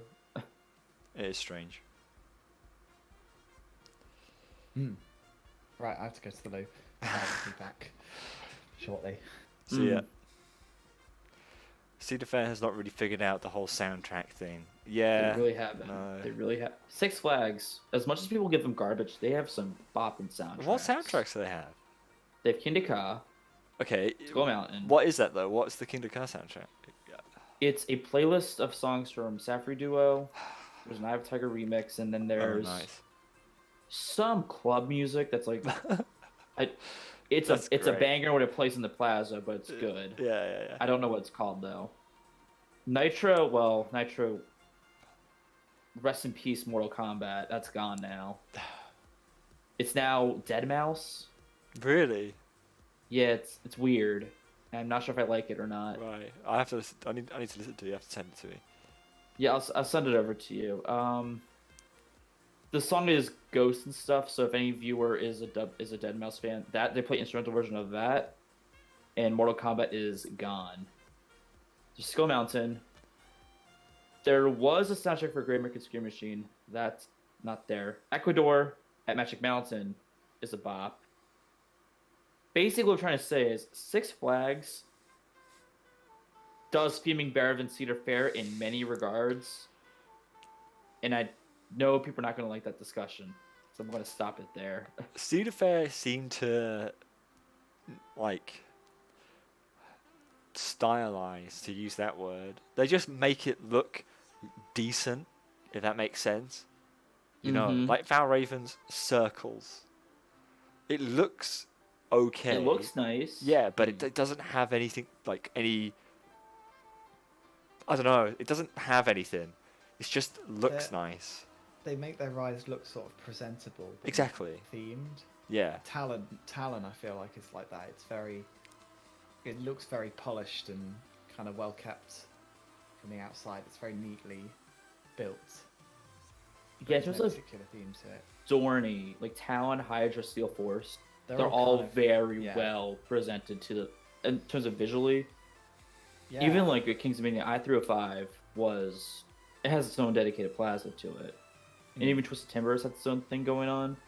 Twisted Timbers is quite nice. Like, there's not much theming to it. It looks but- like there's a decent, add some value kind of theming though. Yeah, a lot of what they've done to Twisted Timbers is really nice. Like what they did to the station, and the trains are really nice. They did that tree that's got like the twisted metal in it and stuff. Mm-hmm. It's really good what they did around there. I think. But then they're also really bad at upkeeping it. And not I-305 specifically, as when I went in 2015, that area being NASCAR, being to like this NASCAR circuit, it played exclusively country rock music, which is a nice contrast from the pop music everywhere else in the park. But now they only play. Now I walk to I-305 and I hear The Weeknd, and I'm like, this is stupid. It lost all character. I-305 is now just a coaster in Virginia, as far as Well- Katie is aware. I rode I-305 in 2018, and I distinctly remember the ride breaking down, us getting stuck on the brake run Mm-hmm. after we got off, and when we finally got out, we walked down the exit path, and Despacito was playing on the radio around. Yeah, the it wasn't like that in 2015. no, So sad. Yeah. it was yeah. pretty Kazumi funny. wants to know our thoughts on the Euromir soundtrack. I've never heard it. It's, Oh Really? wait, no, it's like the a weird big disco-y stuff, green isn't track. Yeah, it's. Yeah, big green track. it? Oh yeah. I Which you am not a can't- fan of Euromir in any way. I think it's a really badly made ride, poorly designed, absolute garbage. They should get rid of it, but they won't. Cause Maybe they that's can update great. like Eurosect it was. Yeah, they probably will, but the problem is, right, the layout is hot garbage. So you update it, you're not going to add any value. So you might as well tear it down and naturally build a better ride. And also make it look better than, oh, look at these glass octagon towers or whatever the hell I they don't are. think they're particularly bad looking. No, honestly. they wouldn't be, except when you have a weird roller coaster snaking around the top of them. It makes them look a bit weird. I don't know. It's just bad. Yeah. Yeah. Sam says Europa Park really suffers from having the earliest versions of a lot of the Mac rides, and that's it. They're just, yeah, it's for sure. I mean, I feel like most manufacturers do that. They fine tune their models as they go on, and Euromir really does suffer from being the first of its kind, for sure. That's why most Cedar Point B&Ms are kind of not that good, comparatively speaking. Like Because what? by okay. You can't say Raptor. Raptor. Raptor was No, on I can't say first. Raptor. Raptor's my least favorite invert. It's barely a first though. It opened. 94. It was the first third custom B&M invert designed. That's pretty early, Is it? comparatively speaking to Were how many all the inverts ones there in are. 92 and 93 the clones? You had Flight Deck at CGA. You had Nemesis, Right. Okay. and then the rest were Batman. Sure. I'll give you it. I don't agree, but I'll give you it. Was 96 also? Wait, 96 might have been Matsu as well. Was it? Yeah. I know 97 was Alpengeist. Yeah, I know you know that. So Matsu was 96. What opened first? Raptor? Wait, no, Raptor's 94, wasn't it? Yeah. No. Yeah. Yeah. 94 Raptor. So 2 years after Batman at Great America. Yeah. This projection said that Opened. the original Batman was custom. Like you can't. That's one. I mean, yeah. So Batman, Flight Deck, and when did Nemesis open? 94 But like, March. did it open? So it opened before Raptor. Okay, you got me there.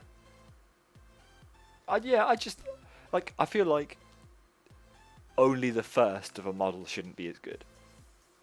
You know, by the second one, you should have realised that this doesn't work, so we're not going to do it, and let's perhaps try this. The second one might not be as good as later ones down the line, but it should be a step up from the others. And then I feel like a good example would be Oblivion compared to something like Shikra. You know, Yeah. Well, huge Wow. difference.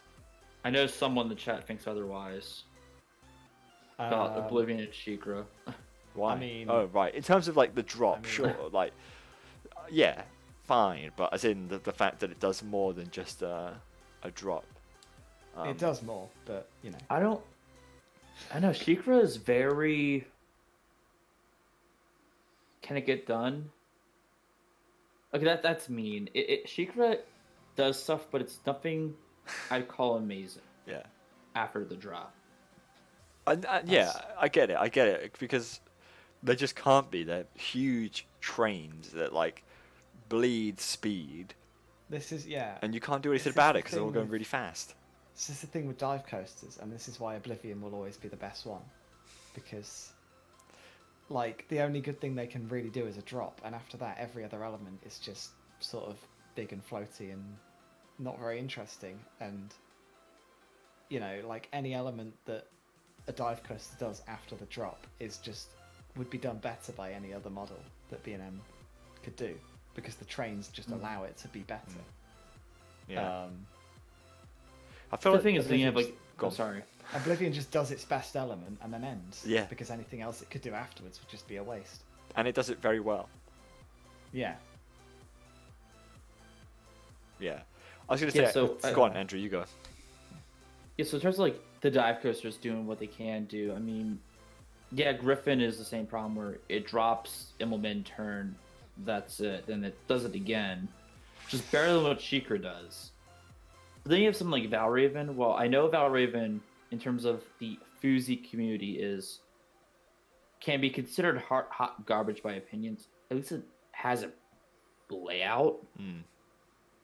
It actually turns more than left or right, whichever way they turn. I don't like. Yeah. As Zach said, I think the mini dives have improved on the problem with most dive coasters. Because they don't have to Yeah. be as big and they're not as bulky, you can do more interesting elements with them that aren't as super slow and floaty. You know, like Valkyria, Oblivion, the Black Hole, that kind But of then again, like- dive. I would argue that there isn't a mini dive with a drop as good as Oblivion. No, there isn't. That isn't. Like that is So- true. I think they have the potential to solve that problem, but they haven't yet. Well, not in terms of drop, in terms But of like mini dive layout. Like, they have the potential to be better than Oblivion in my eyes on how I view Oh. dive coasters, I guess. Because Valkyria is really good, I think. But the Um, one, like the main point of it, the drop, is just in a Still different, not as good like as Oblivion. nowhere near Oblivion's. It's not Yeah. even in the same league. It might as well not be a dive coaster. You know, the drop's cool, but you don't feel Hmm. anything. That's the problem. Yeah. Whereas Oblivion, you technically don't feel anything, but that's what you want. If that makes sense, you know, it is. You feel like you're Proper, falling, yeah. whereas on Valkyria, you don't feel like you're falling. Yeah. Yeah, that's kind of how I felt. But yeah, Valkyria is still. I mean, Valkyria's tunnel's cool, especially when it starts to get dark, because they've got the smoke or mist or whatever it is, and they have blue lights, so you get this blue mist coming out around the drop, which is cool. Mm. I kind of wish they'd have more mist on Oblivion's drop again. Definitely. Because the mist just, I don't know if, I can't remember if the mist is like not as powerful as it used to be or just not there at all. But I feel like it's hit or miss. Sometimes it's on and doing well. Sometimes it's not on, and sometimes it's like slightly on. So yeah. yeah. Yeah, what Matt said, just the tunnel. for sure, it makes it. Yeah. Without the tunnel, it's just not the same. And Zach said, like, yeah, building a tunnel like that isn't financially viable for most parks. Honestly, it wouldn't be financially viable for towers if they did it. If they Now. wanted to do it now. No, they wouldn't do it. It's, yeah. But I think that makes it just like no dive coaster goes underground for as long as Oblivion does. And it's that whole spectacle of it just down and it disappears before it's barely going straight again. It doesn't It's flatten kind out. of Yeah, this- yeah. It's like kind of flattening out a little bit, but you don't see it. no. So from most people's perspective off ride, it just goes vertically down into a hole. It which is most dive perfect. coasters don't do. It is so. And that's perfect. what makes it so I good. agree. Yeah. Yeah. Mhm. Sam mentioned Crake, and Crake is close to being like that because the monster, the actual Kraken or whatever the hell it's meant to be called, the Kraken is like nearly covering most of the level out section, you know. So there's only that little bit where it does start to, level out a bit, and that's a cool ride. But most of what the train goes into on that is still above the ground. Yeah. Like you can still clearly see the whole structure. Exactly, around yeah. The track. Yeah. It's not quite the same spectacle as just going straight down. Yeah, there's just something to say to be, fall literally into a hole. It had so much power. I don't know. The sound it makes as well. Yeah. You can't. No. It just that sound is just amazing. One day, Andrew, you'll see what we mean. You'll get on it, and then you'll be like, "Oh, is that it?" I'd still say Griffin's better, probably. I'd be interested to see if you think the drop is better on Griffin. I don't know. It's too speculatory for me because I have no idea. Griffin's drop would be better if it went into a tunnel, because It Griffin's does go drop into a is bigger. tunnel. Griffin's drop is bigger, and also what makes Griffin's drop so good is The second one does, doesn't it? The Oh, tunnel? Griffin, no, neither of them do really. The first one goes under a bridge, which is a tunnel. Yeah. No, it isn't. Under a bridge is It's not a tunnel. It's not a tunnel. That is. What's your Swizz. definition of a tunnel? Underground. Not a bridge. Yeah. Okay. Underground is the definition of a tunnel. Yeah. But one of the things that makes Griffin's drop so good is it's got 3 rows. So if you're on the back row, on the holding break, you're barely down the drop. So when it actually does drop, you get really pulled down into it. That's good. That's Yeah. one thing that Griffin is cool. Same with Oblivion the Black Hole. That third row is good, definitely, for getting whipped over the edge. Yeah, and Valkyria. One of the things that made Valkyria for me actually was the holding break on the front row. And because the vests don't lock, Yeah. you like hang down in the vest over the drop. That's pretty cool as well. My advice for anyone riding Valkyria is do not ride it in any other row but the front. It is so much better on the front, purely because of that reason. That you do, one, you get to see the drop, and 2, you actually feel like you're falling towards it before you fall down. Because of the restraint has some of that loose bit. Yeah. And there is a separate key for the front as well. There is. And it doesn't even take that much longer. So you might as well ride it on the front. It's definitely worth it. Because we didn't the second time we went to Leesburg. And then we didn't for most of the day. And then we did the front. And was like, why haven't we been on the front? Like, there was just no point. It's just so much better than the other rows. So. Yeah. And going for what Sam said, comparing it to Oblivion to Falcon's Fury, if it's like that, that will be cool. Because Falcon's Fury, you're not in that seat at all when you're up there. That's a really weird sensation. So if that's the case, it probably would be better drop than Griffin and Chikra. And Valraven, obviously. But I need to ride it to verify that myself. So that's a lot about dive coasters, huh? Yeah, let's move on. Shark Draco, best Mac multi-launch. No question here, boys. No question. Copperhead Strike. Helix, of course it is. Helix. Andrew's wrong. When I've been on. Helix for sure. Yeah, it's probably Helix. There's no other multi-launch on the scale of Helix yet. No, yeah, there Helix. isn't. Yeah. Jersey Devil coaster. It looks great. It looks big, interesting. and I want it to open. Yeah, my only thoughts with Jersey Devil is that it looks like it takes most of the interesting things about that compact Raptor model. It looks like it just disregards. You mean in terms of like the turning radii? Yeah. Because that was a big thing where it's like you could go like a degree every 3 feet or something silly like that. Yeah. This is it. I might be completely off In my base. mind, they could build that ride with iBox track. The I layout. don't think they could. No. No, they couldn't. I agree, but most of the layout, I think they could. Only the turnarounds at the end they couldn't. But so much of it is airtime hills, zero G rolls.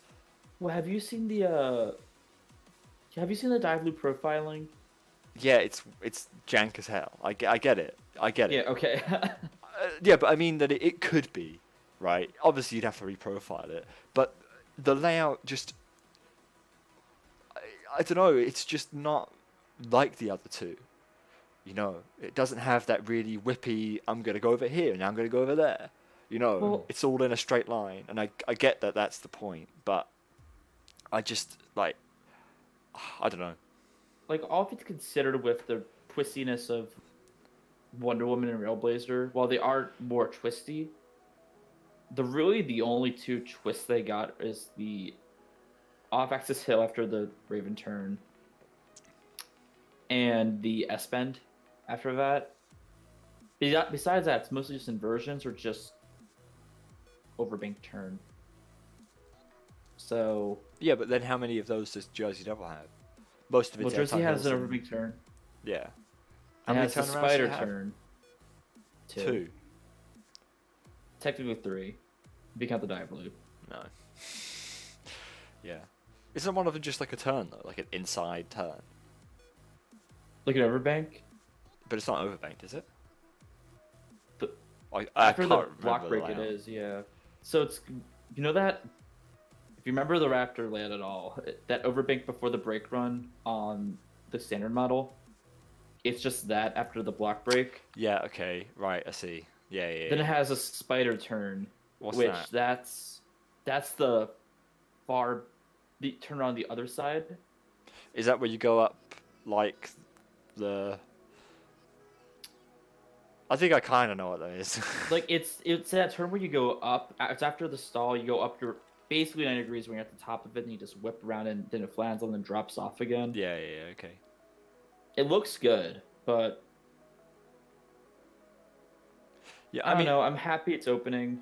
For That's sure. all it is. And it looks I like a mean, really good ride. Yeah, I just, as Matt basically summarizes what I say, it just doesn't look like you're making the use of the tech and using single rail for the sake of it being single rail. Well, it also fits in the space very well. Of course. Like I don't think they could fit a wider coaster in there. No, no. But also it's gonna be really nice for that park, as that's another coaster for Holiday in the Park to be open. What? Because it could run in low temperatures. Well, yes. What's Anything the could run real low- reason? Anything could run in low temperatures if you try hard enough. Is that true?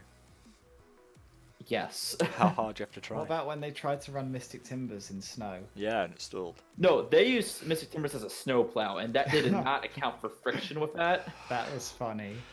Yeah. But They just, I just like that whole like concept. Like, let's just put a plow on the front to clear the track. What could and it possibly never go didn't wrong? come back. Yeah, Yeah, it's but just funny. I mean, I don't see why they wouldn't open Jersey Devil. It's gonna be a new ride. It's gonna be right there. So, is what is Well, they should open it, shouldn't they? Really? for Holiday in the Park. When is that? Like November to January. What other rides are open usually at that time? Nitro, Green Lantern, Superman, Batman, So quite a lot. Skull Mountain, Joker. It's basically Kingda Ka, El Toro, Bizarro, My Turn Not Open. That's it. Hmm. Interesting. So basically the rides that cannot run the cold. Yeah. Jamimations is adamant to hear our thoughts on Pantheon. Yes, it looks amazing. Yes. That's like, There you go. as someone who's been to Busch Gardens. Someone who loves Busch Gardens. Yeah. So that area it's in, when you look over the river, you got, at the moment, you look, well, like when I last went, you look one side and there's Verbolten, and then the other side was just nothing, and now Pantheon is on that other side as well. So that's just a cool spectacle from that bridge. But the top hat looks nuts. I think no matter how slow it goes over that top hat, if you're in the back row, you're going to get thrown out of your seat, and it's going to be fantastic. Yeah, it looks great. I don't know if it'll be as good as Conda or Velocicoaster, but it looks really good for that park. I'm excited for it. Yeah, it's probably the best ride in that park, for me at least, when it opens. What is the best ride? I can see that. Now. Alpengeist. Yes. It's kind of sad. Does this show Not up on really. stream? I know, not to most people. To me, it is. Yeah. But Apollo's Chariot was not very good. oh yeah, Apollo's Chariot. I'm sure I'd like that. Griffin's better, so Well, Depends if it depends if you get the same experience that I did, and apparently a lot of the Americans did. but Joel, it's an elite When- roller coaster. That's what I've heard. but Apollo? Yeah, Apollo's Chariot is elite. Who's telling you that? People? I was Boomers told- or yeah. Well, I mean, I heard a lot of people say like, oh, it's one of the best B&M hikers. Yeah, I've heard that as well. Like, It was trimming really hard when I rode it. It was pretty disappointing. Like, it was fun. sad. The setting of it is amazing. It definitely has the best setting of the B&M hypers I've done, because it is kind of in the wilderness. Mm-hmm. Yeah. No, I do think Um, Pantheon would be the best ride there for sure. I Mm. think it looks very interesting. The start is weird. You know that On like Pantheon? yeah, that launch into the whatever 0G whatever it is, and then you kind of we're gonna meander a bit, and then we go into the triple launch. It almost seems like they had the idea of the top hat over the river and maybe like Yeah. the stall, They need to but get didn't- there somehow. but didn't really know what else to do with the space, Yeah. and just sort of had to design like this little thing that it could do before that. The only other thing I'll say Um, is it looks kind of short. If you exclude that start section, well, if you just talk about going over the top hat to the brakes, it looks kind of short and it looks kind of sad how fast it goes into the brakes. You know, there's so much more speed and energy that you have left over before you hit the end. It's kind of a shame that they didn't use it, but then I could also see why they didn't use it, because going through elements at that speed, they have to be huge. Just look at the turns Yeah. that it No. has; they're massive. And that's a trend I've been noticing more recently, and this might be going to a different discussion altogether. But it seems like parks are, when they're building new rides, to like advertise that they got this ride, they will only build to the point where they say we got it, and not go any further than that. Well, it's return on investment, isn't it? Why build more if you're not going to get anything back for Yeah, it? like if it's going to be the same promotion regardless, like Orion, let's go back to that. It's a Giga Coaster, so they built a 300-foot drop on a coaster, which by definition is a Giga Coaster, and it is the tallest and fastest and longest steel coaster, Kings Island. What they built was all they needed to get that, and if they built more, it would not have changed any factor in the matter. They still would have been getting the investment they wanted. Does that make sense? Mm-hmm. But like with Pantheon too, it's what they okay. They claim it's the world's fastest multi-launch coaster, which it isn't. If you're going to be technical about it, You're talking about But- separate launches. yeah, well, whatever it is, it's not. But in the case of their promotion, it is. See, that goes They- back to what I was saying at the start. All American parks, can't trust them. I'm lying. Yeah, we're terrible people at that. It's all just marketing. Exactly. Every park's guilty of it. Oh, for sure. yeah. Yeah. It's not Yeah. just American. No, you're parks. right. Yeah, but Pantheon seems to be one of those rides where it's built to get the record, and that's it. Iron Gwazi, same story. Where it's like we built the tallest hybrid, and now it's how we're going to end it quickly, so we don't have to pay more money. Yeah. That's a general vibe I get from a lot of parks nowadays, where they're like, let's build our coasters to say we have it, and that's it. I can agree with that. Which It's Because you're actually not just seeing what it Coaster is. Wars level like, yeah, let's build Millennium Force, which is the world's tallest coaster, but also it does so much more than just being the world's tallest and fastest coaster. Full circuit coaster, I should say. Yeah, it does turns and Could have been overbanked turn to the Turns. brake run for all they could have done, and they would have still had the record. That's Oblivion. What do you mean?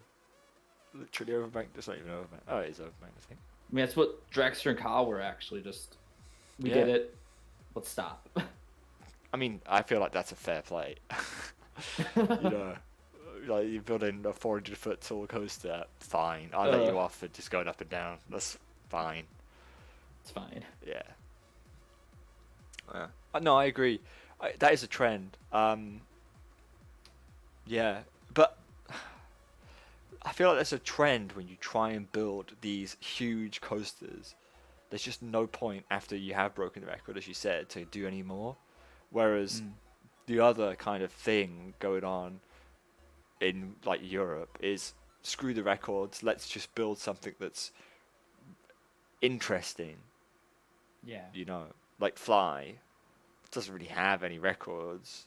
I mean, it's the first like flying launch coaster, but I feel like it's only launched because it couldn't be anything else. You know. So Yeah, I just more. It's I don't know. I don't know how like mainland European parks end up marketing these coasters that aren't that interesting. If that makes sense. Like, how is Tripsdrill marketing their new Vekoma invert? Like, what's special about that? That's it, It's I guess it's trying with another it's new. coaster. Yeah, it's just another coaster. Yeah. I don't know. A lot of the time, all you really need to do to advertise a ride is just say, advertise a new ride is to just say it's a new ride. Come and experience our new ride, and that'll be enough for some people. It doesn't have to have some special thing for it to do. Mm. Like, especially for a little regional park like Tripsdrill, a lot of people would just be like, "Oh, Tripsdrill have got a new ride. Let's go back to Tripsdrill," because that's just the people that go Oops. there often anyway. I just broke the web. Hold on. Uh That was bad. oh. Uh oh. Oh boy.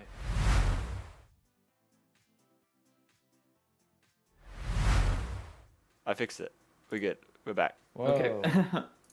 Awesome. I Oh, think. it's gone to. Wait, no, it's Yeah, gone yeah, to yeah. the... We're back. There we go. We're back. My Right. bad. My bad. Someone said that the Discord link Minor didn't work, technical so then I clicked it to try and see if it worked. And then, unsurprisingly, it linked back to our Discord and took me out of the call that we were in. Is it that you have to do? What's the command you have to do to get the thing? Is there a Isn't command? it- It should be Exclamation Discord, but I don't know Discord. if it's actually on. It didn't bring it up. Yeah, it probably is broken. Anyway, yeah, we have a Discord server while we're talking about this. The link's in the description. I think it works. It's discord.coasterbot.com. These two guys are in it. Joel at the end, he runs it. And it's a great place. Lots of cool people talking about cool roller coasters and cool theme parks. So sometimes, we chat on there, and sometimes there's lots of people in the voice chat having conversations. So yeah, if Or gaming. or gaming. So if you want to talk roller coasters and want to talk roller coasters with other people who like roller coasters, Coasterbot Discord. Good place. Link in the description. Mm-hmm. It's great. Carry on. What were we talking about? How are mainland European theme parks selling these rides that aren't very interesting? Yeah. I was just thinking. I just think enough. It's enough for most parks to be able to say we've got a new ride, Hmm. because a lot of the people that they're trying to entice are just return visitors. People who have been once because it's their nearest theme park and might consider going back if they got something new. So I think part of it too is when, especially like European parks, sometimes when they build a coaster, they have a new area with it, like Storm Chaser. It's not just Storm Chaser; it's Tornado Springs. That's a So whole new area. yeah, so I feel like a lot of parks, like Europe of Bigeland, I think was the same way. Yeah. That's all I can think off my head. But yeah, I've lost that's my the train of deal thought with now. I was going to coaster. say something and I've completely forgotten what it was. I was just thinking about Tornado Springs. They are actually like, I don't know if you've ever seen them, but maybe Harry might have. But in the UK, Portons Park adverts, you get them up north. Like when I went to Blackpool, we stopped at a Services in Warrington, which is pretty far north. And there was a Portons Park, like big, like fancy Portons Park video advert on a billboard at the service station we stopped at. When Portons is near Southampton, like right on the south coast, and we were like, that puts us at like a 3-4 hour drive away from it, which for the UK is It's like, far. Yeah. But I guess there's always people who are going on trips in the UK. You might go on a trip down to the south coast of the UK and think, I got young kids, let's go Peppa Pig. Yeah. I guess that's what it's all about. It's just trying to get the word out that this thing exists. And hope that people come to it. Yeah. If only Blackpool had done the same for Icon. This is it. Like, Icon opened, but I feel like no one knew about it. Like, no one knew it No. opened except for people who lived near. It partly got completely overshadowed by Wicker Man, because Merlin just did like a massive advertising campaign for Wicker Man that stretched like everywhere because they're Merlin. I and feel they like Wicker can do Man, that. they didn't go as hard advertising that as they did for the Smiler. I don't know, like I was still seeing a lot of Wicker Man branded stuff in shops and stuff Really? like that. Yeah, Maybe I was like just it was like not really paying attention. what are those Ridge Cut crisps? Oh Seabrooks. yeah. They all had Wicker Man brand on them. Smiler, they put it on cereal. Cal's Crave was Smiler. Yeah. Smiler branded. And I got Wicker Man adverts on YouTube, I'm pretty sure. Back then. Yeah. But at Blackpool, like, I mean, we saw a TV advert for Icon, but I never saw it on. I say I never saw it on TV, but I don't watch TV, so I don't know.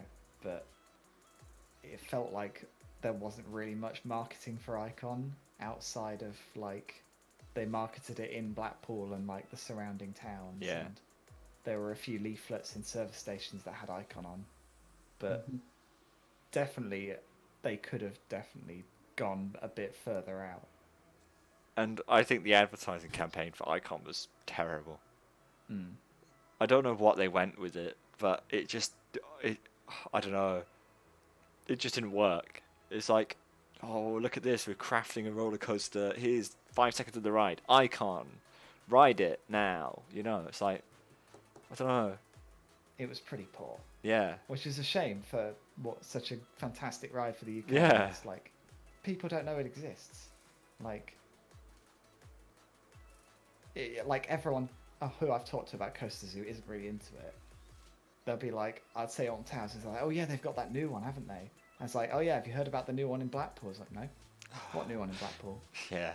Like, people don't even know what Blackpool Pleasure Beach has. Like, they know like the Pepsi Max and the Big Dipper, maybe the Grand National. Like, yeah.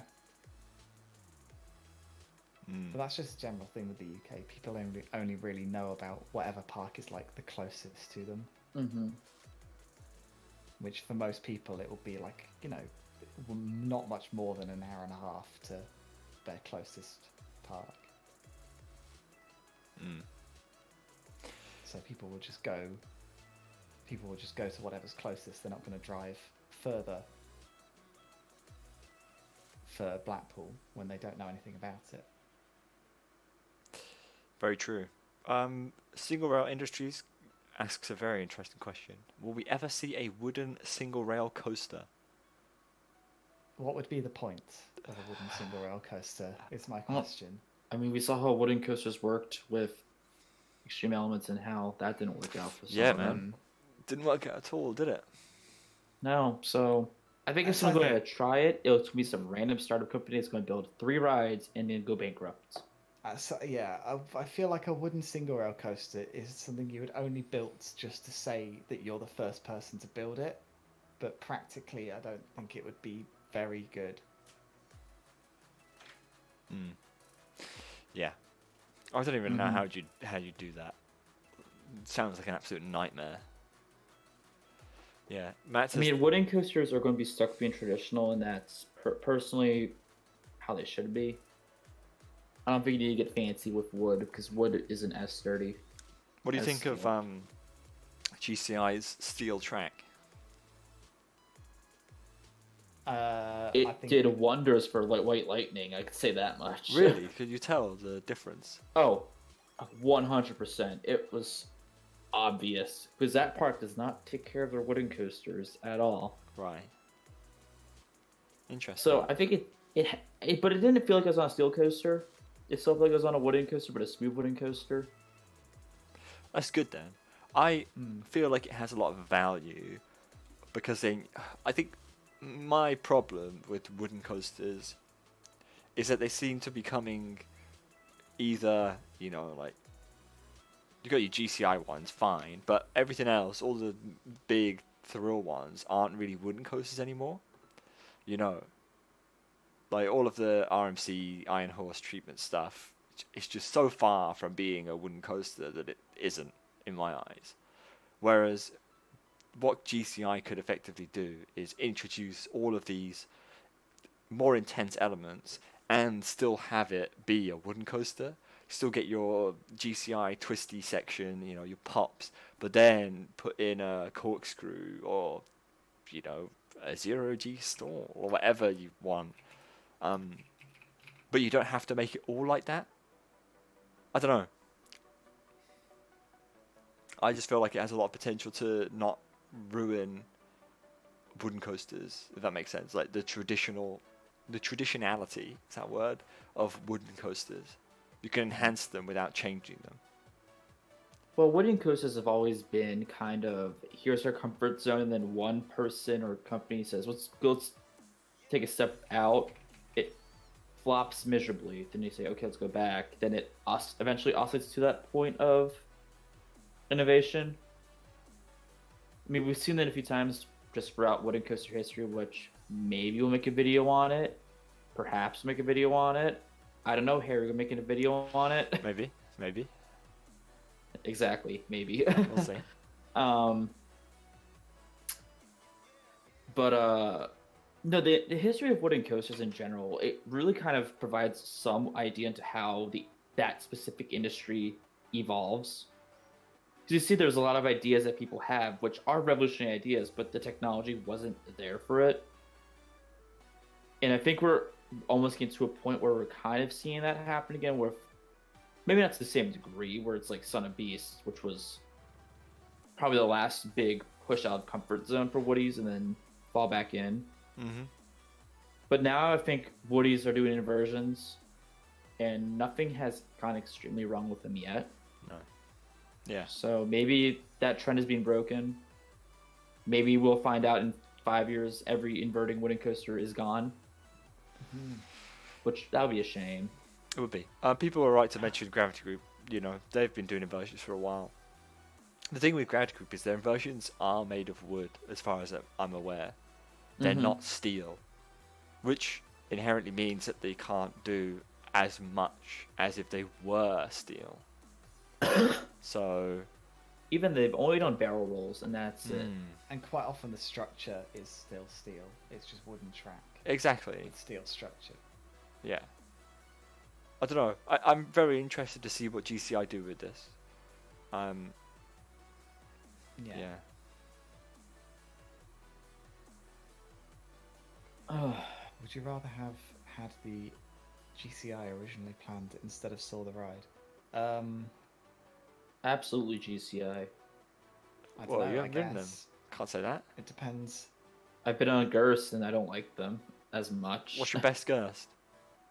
Shaw Razor? Oh, okay. I don't know. Like, I haven't been impressed by. I mean, I've only been on like kind of crap GCIs, so I don't really. I can't really say like I would definitely want a GCI because I haven't experienced one of the good ones yet. Yeah, for some reason East Coast got the worst GCIs ever built. And I don't know how that happened. I only rode like half of them as well because I got a bit ill and couldn't ride certain things. But I like Saw. Saw is like, this is the thing. Saw the Ride is probably it is my favorite coaster at Thorpe. So Same.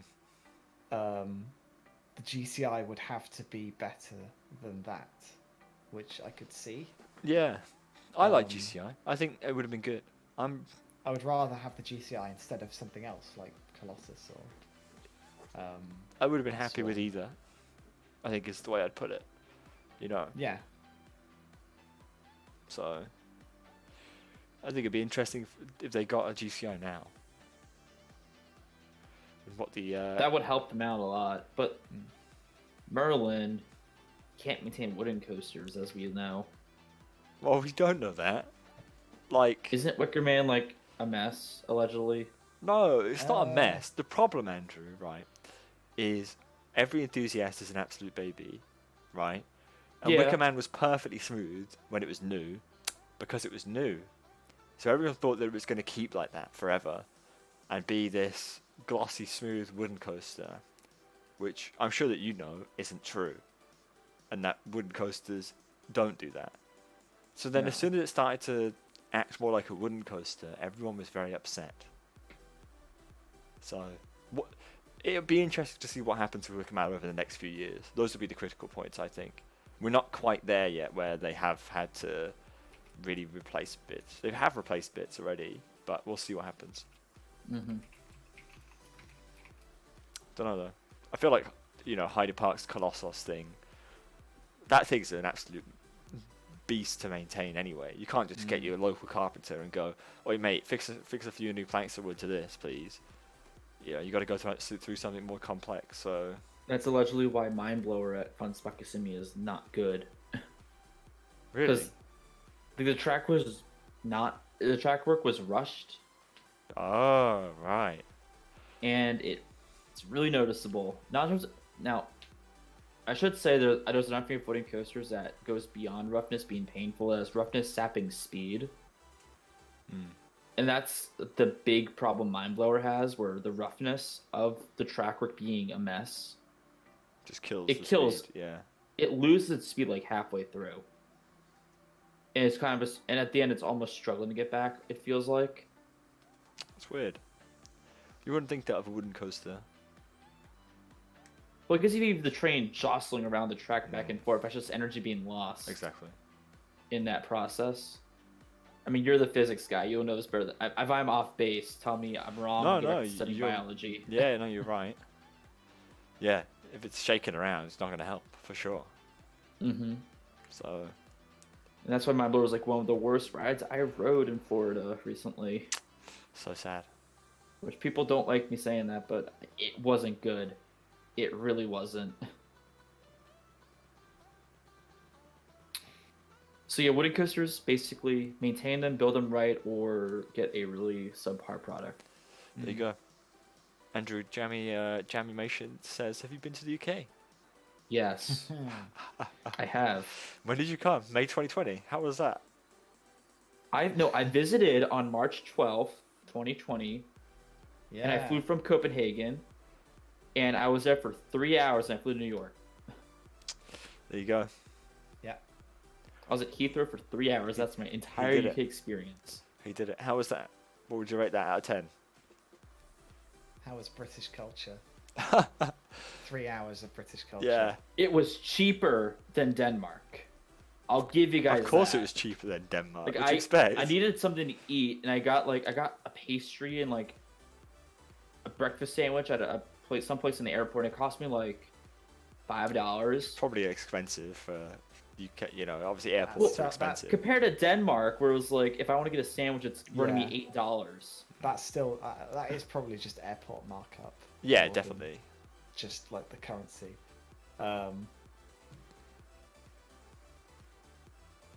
Yeah. So, but in terms to answer your question seriously, I have not. I was supposed to, but I have not. You will one day. So One day. that's why when UK discussion comes up, I don't say anything because I don't have anything to say. So sad. Yeah. But I've been to Florida, which is basically the UK, to my knowledge. Sure. There are a lot of Brits in Florida. I think every single Brit who goes to America, as like a family holiday, seems to go to Florida. Like even you did that, Harry. Yeah, of course I did, but not as Now much we as have other people. one credit in common. That's it. No, we don't. Yeah, we- You've been on Do I have- Kraken. You've been on Yeah. Everest. I was 2. I've been on Everest. Yeah. So it's 2. What other roller coasters did you? You didn't go on any other roller coasters at Disney, did you? It was only Everest. You didn't go on Shamu Express or whatever it's called now. Is it even a thing now at SeaWorld? It's still there. I didn't ride it. 'cause I Ah, didn't- see, that I could have wasn't been- being a. That could have been our third, but you I ruined it. wasn't being a kiddie credit whore. In You ruined it, Florida. man. I was literally a kid, so I was allowed to ride it. Oh, Journey to Atlantis. Oh. I did ride Yeah, that, so, okay. 3. How epic. Now, Harry, when are you visiting Dorney Park? Never. You're the only one in this call who's not been there. Good. I'm glad. No, I mean, I feel like there's more pressing parks to go to than Dorney. No offense, Andrew. I don't really know why. I mean, you went could- You could do Dorney in 2 hours and get out. You Yeah, get the but Knobles. do I want to? Yeah. Is it worth the effort? Do you want to ride Hydra? I'm not really that bothered. Do you want to ride another Hyper? Not. I want to ride a good hyper. Ooh. To be fair, it is kind of the worst Hyper in the area. I will give it that. I'm sure it's good park, Um, right? But for me, I'd rather spend like somewhere else. In my mind, I'd like. Would I rather go to Dorney Park or experience some American culture, like visiting a city? And I'd probably rather visit a city.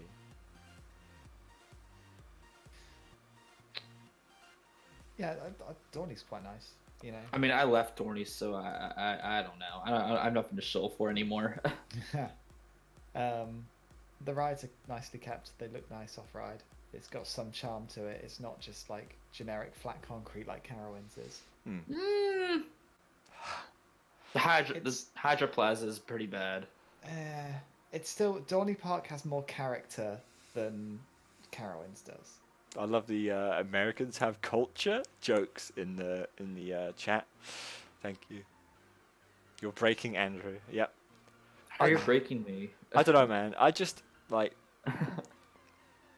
I like theme parks. Yeah, as if you much as say the you next want guy. to go to Great Adventure, Yeah, that'll be I want to go Great to Great Adventure Adventure. has of course.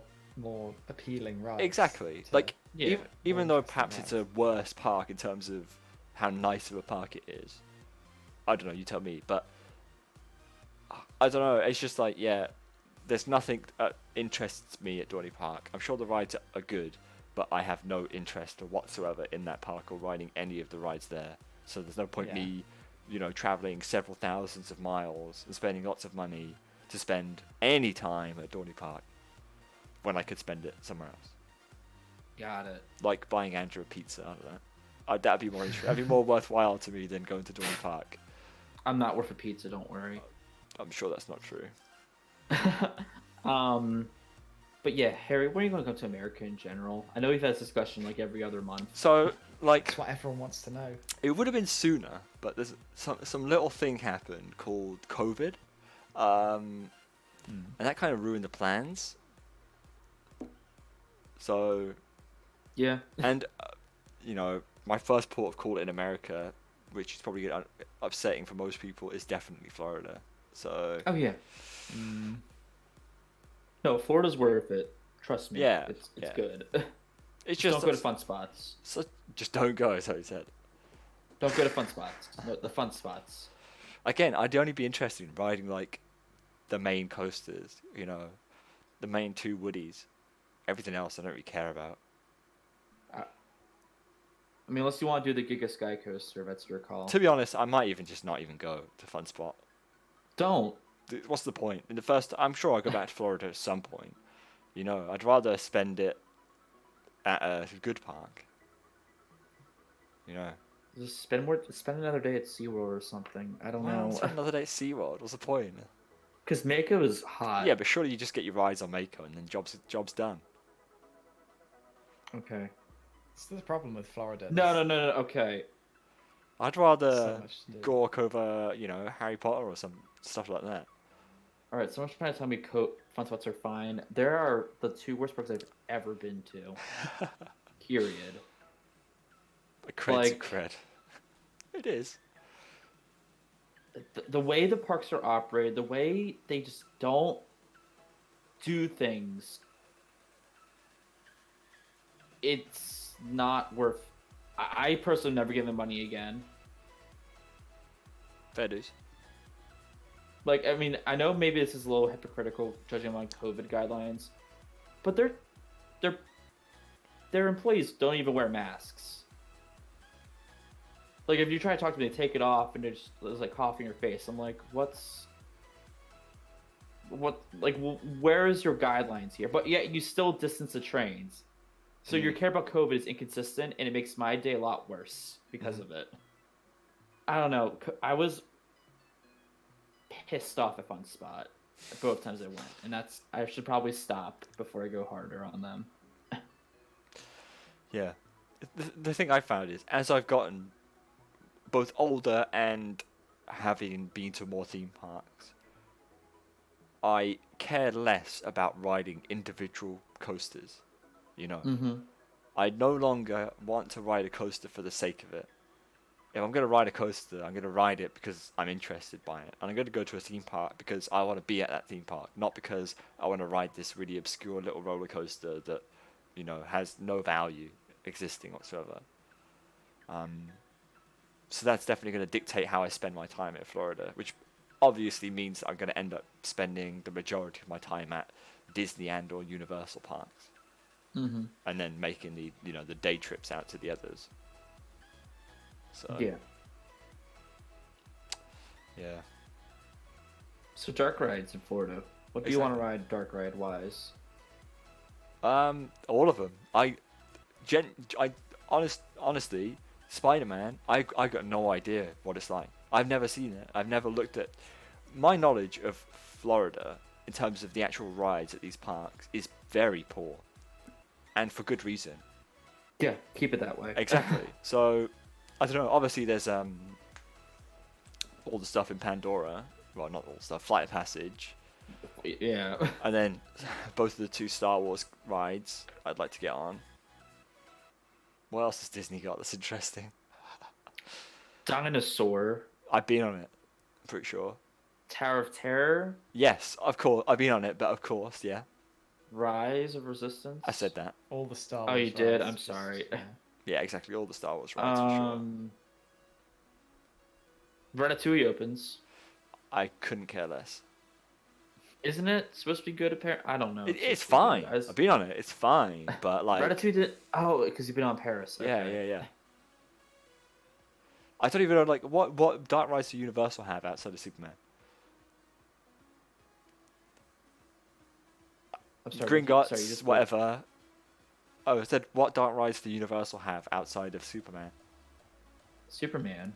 Spider-Man is what I meant. Okay. They have Journey to Forbidden Journey. Yeah, That's the Food one. and Journey. Yeah, Gringotts, kind of like dark They rides. have close to Cat in the Hat, but I didn't do it. one. I only rode Spider-Man and Forbidden Journey dark ride wise at Universal. So, Jimmy Fallon. Mummy, yeah, Mummy, I'll take that. That's Skull a Island. coaster, though. Yeah, I know, but it's like a dark ride coaster. That still counts. Transformers, yeah, sure. Men in Black. Yep.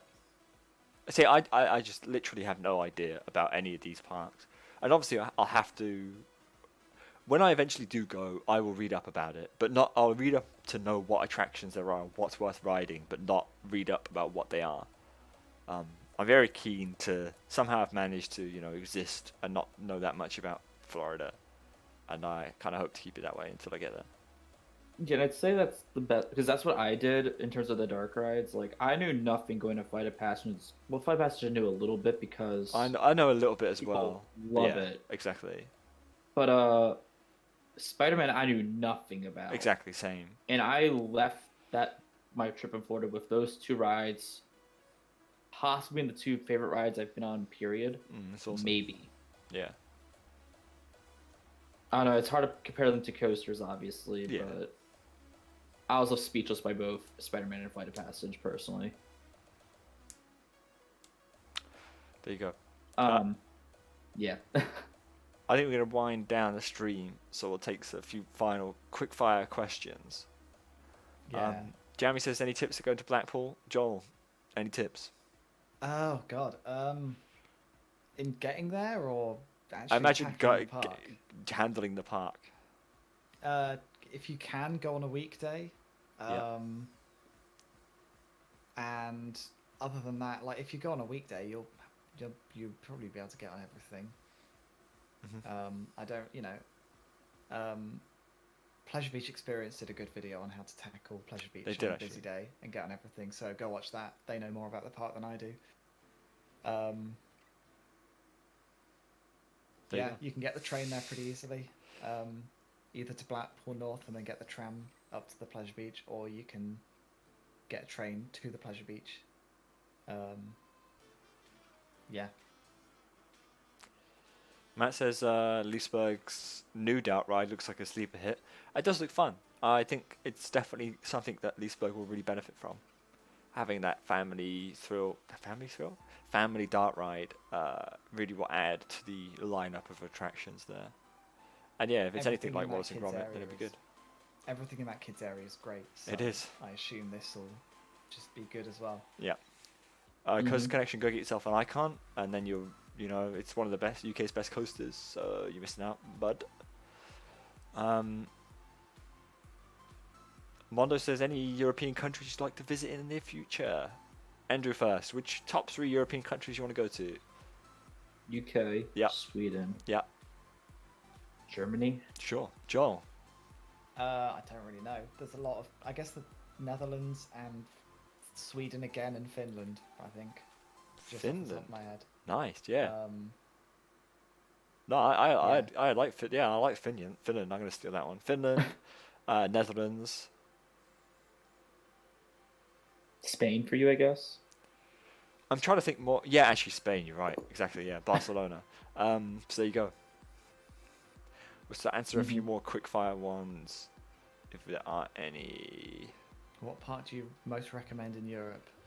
In terms of I what? mean, I don't know. Like, Leesburg is basically the only European park I've been to recently, so it's all I can recommend. But it's a good park and it's really easy to get to, so that's my recommendation.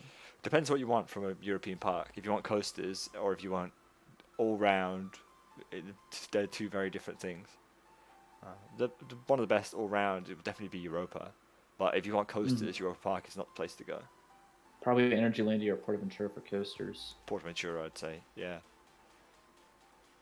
Yeah, Phantasialand is good, but I wouldn't recommend going for coasters. Well, kind of, but you probably get more value going somewhere else. Quickfire SW9 predictions. I hate this. I find that Towers is now increasingly impossible to figure out what they're going to do because they have such a good lineup of roller coasters. What do they need? A good launch coaster. Well, a better launch coaster than Rita. But they don't so- need that, do they? That would be a nice to have. Do they need it? But I mean, at this point, that's what you've got to say. I guess. What would, because they've got Yeah. everything Yeah, at this exactly. point. So it's more like what would fit most. Like, Yeah, multi-launch coaster. Hell yeah. I'd love that. That's what I'd want. yeah. Every day of the week. What else could they do? I mean, there's a Not lot much. they could do, but I think that would fit best.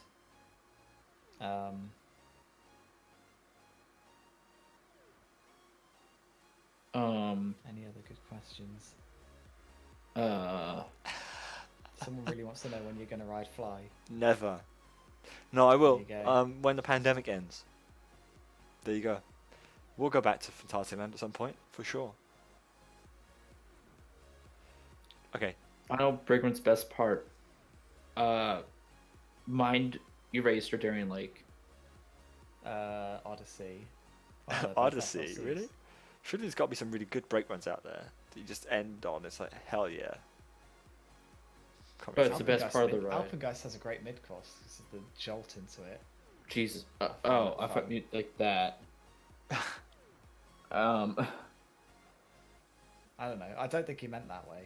But I assume he just meant, what's a ride that you're glad it's over? I'd say Swarm. Spinball has a good break run because you break your neck once it stops because, they stop just within half a second or something stupid. I always brace Yeah. on the Spinball Yeah. at the end now. Alright. Yeah. End of the stream with the best break runs. Yes. Operateur, I'm sorry that you've arrived at the worst time because we're now ending the stream.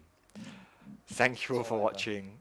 Thank you to Andrew and Joel for, talking about whatever we spoke about for the last 2 hours. I don't know. I can't remember. Rides. That was a lot. Dive Yes. coaster, park records, and that's it. All of that stuff. There you go. Anyway, Mhm. thank you all for watching. I have no idea whether we'll do any more streams in the near future. But if we do, Sure we we'll let you will. know. Mhm. Where's my outro? There it is. Bye, everyone. Bye. Bye.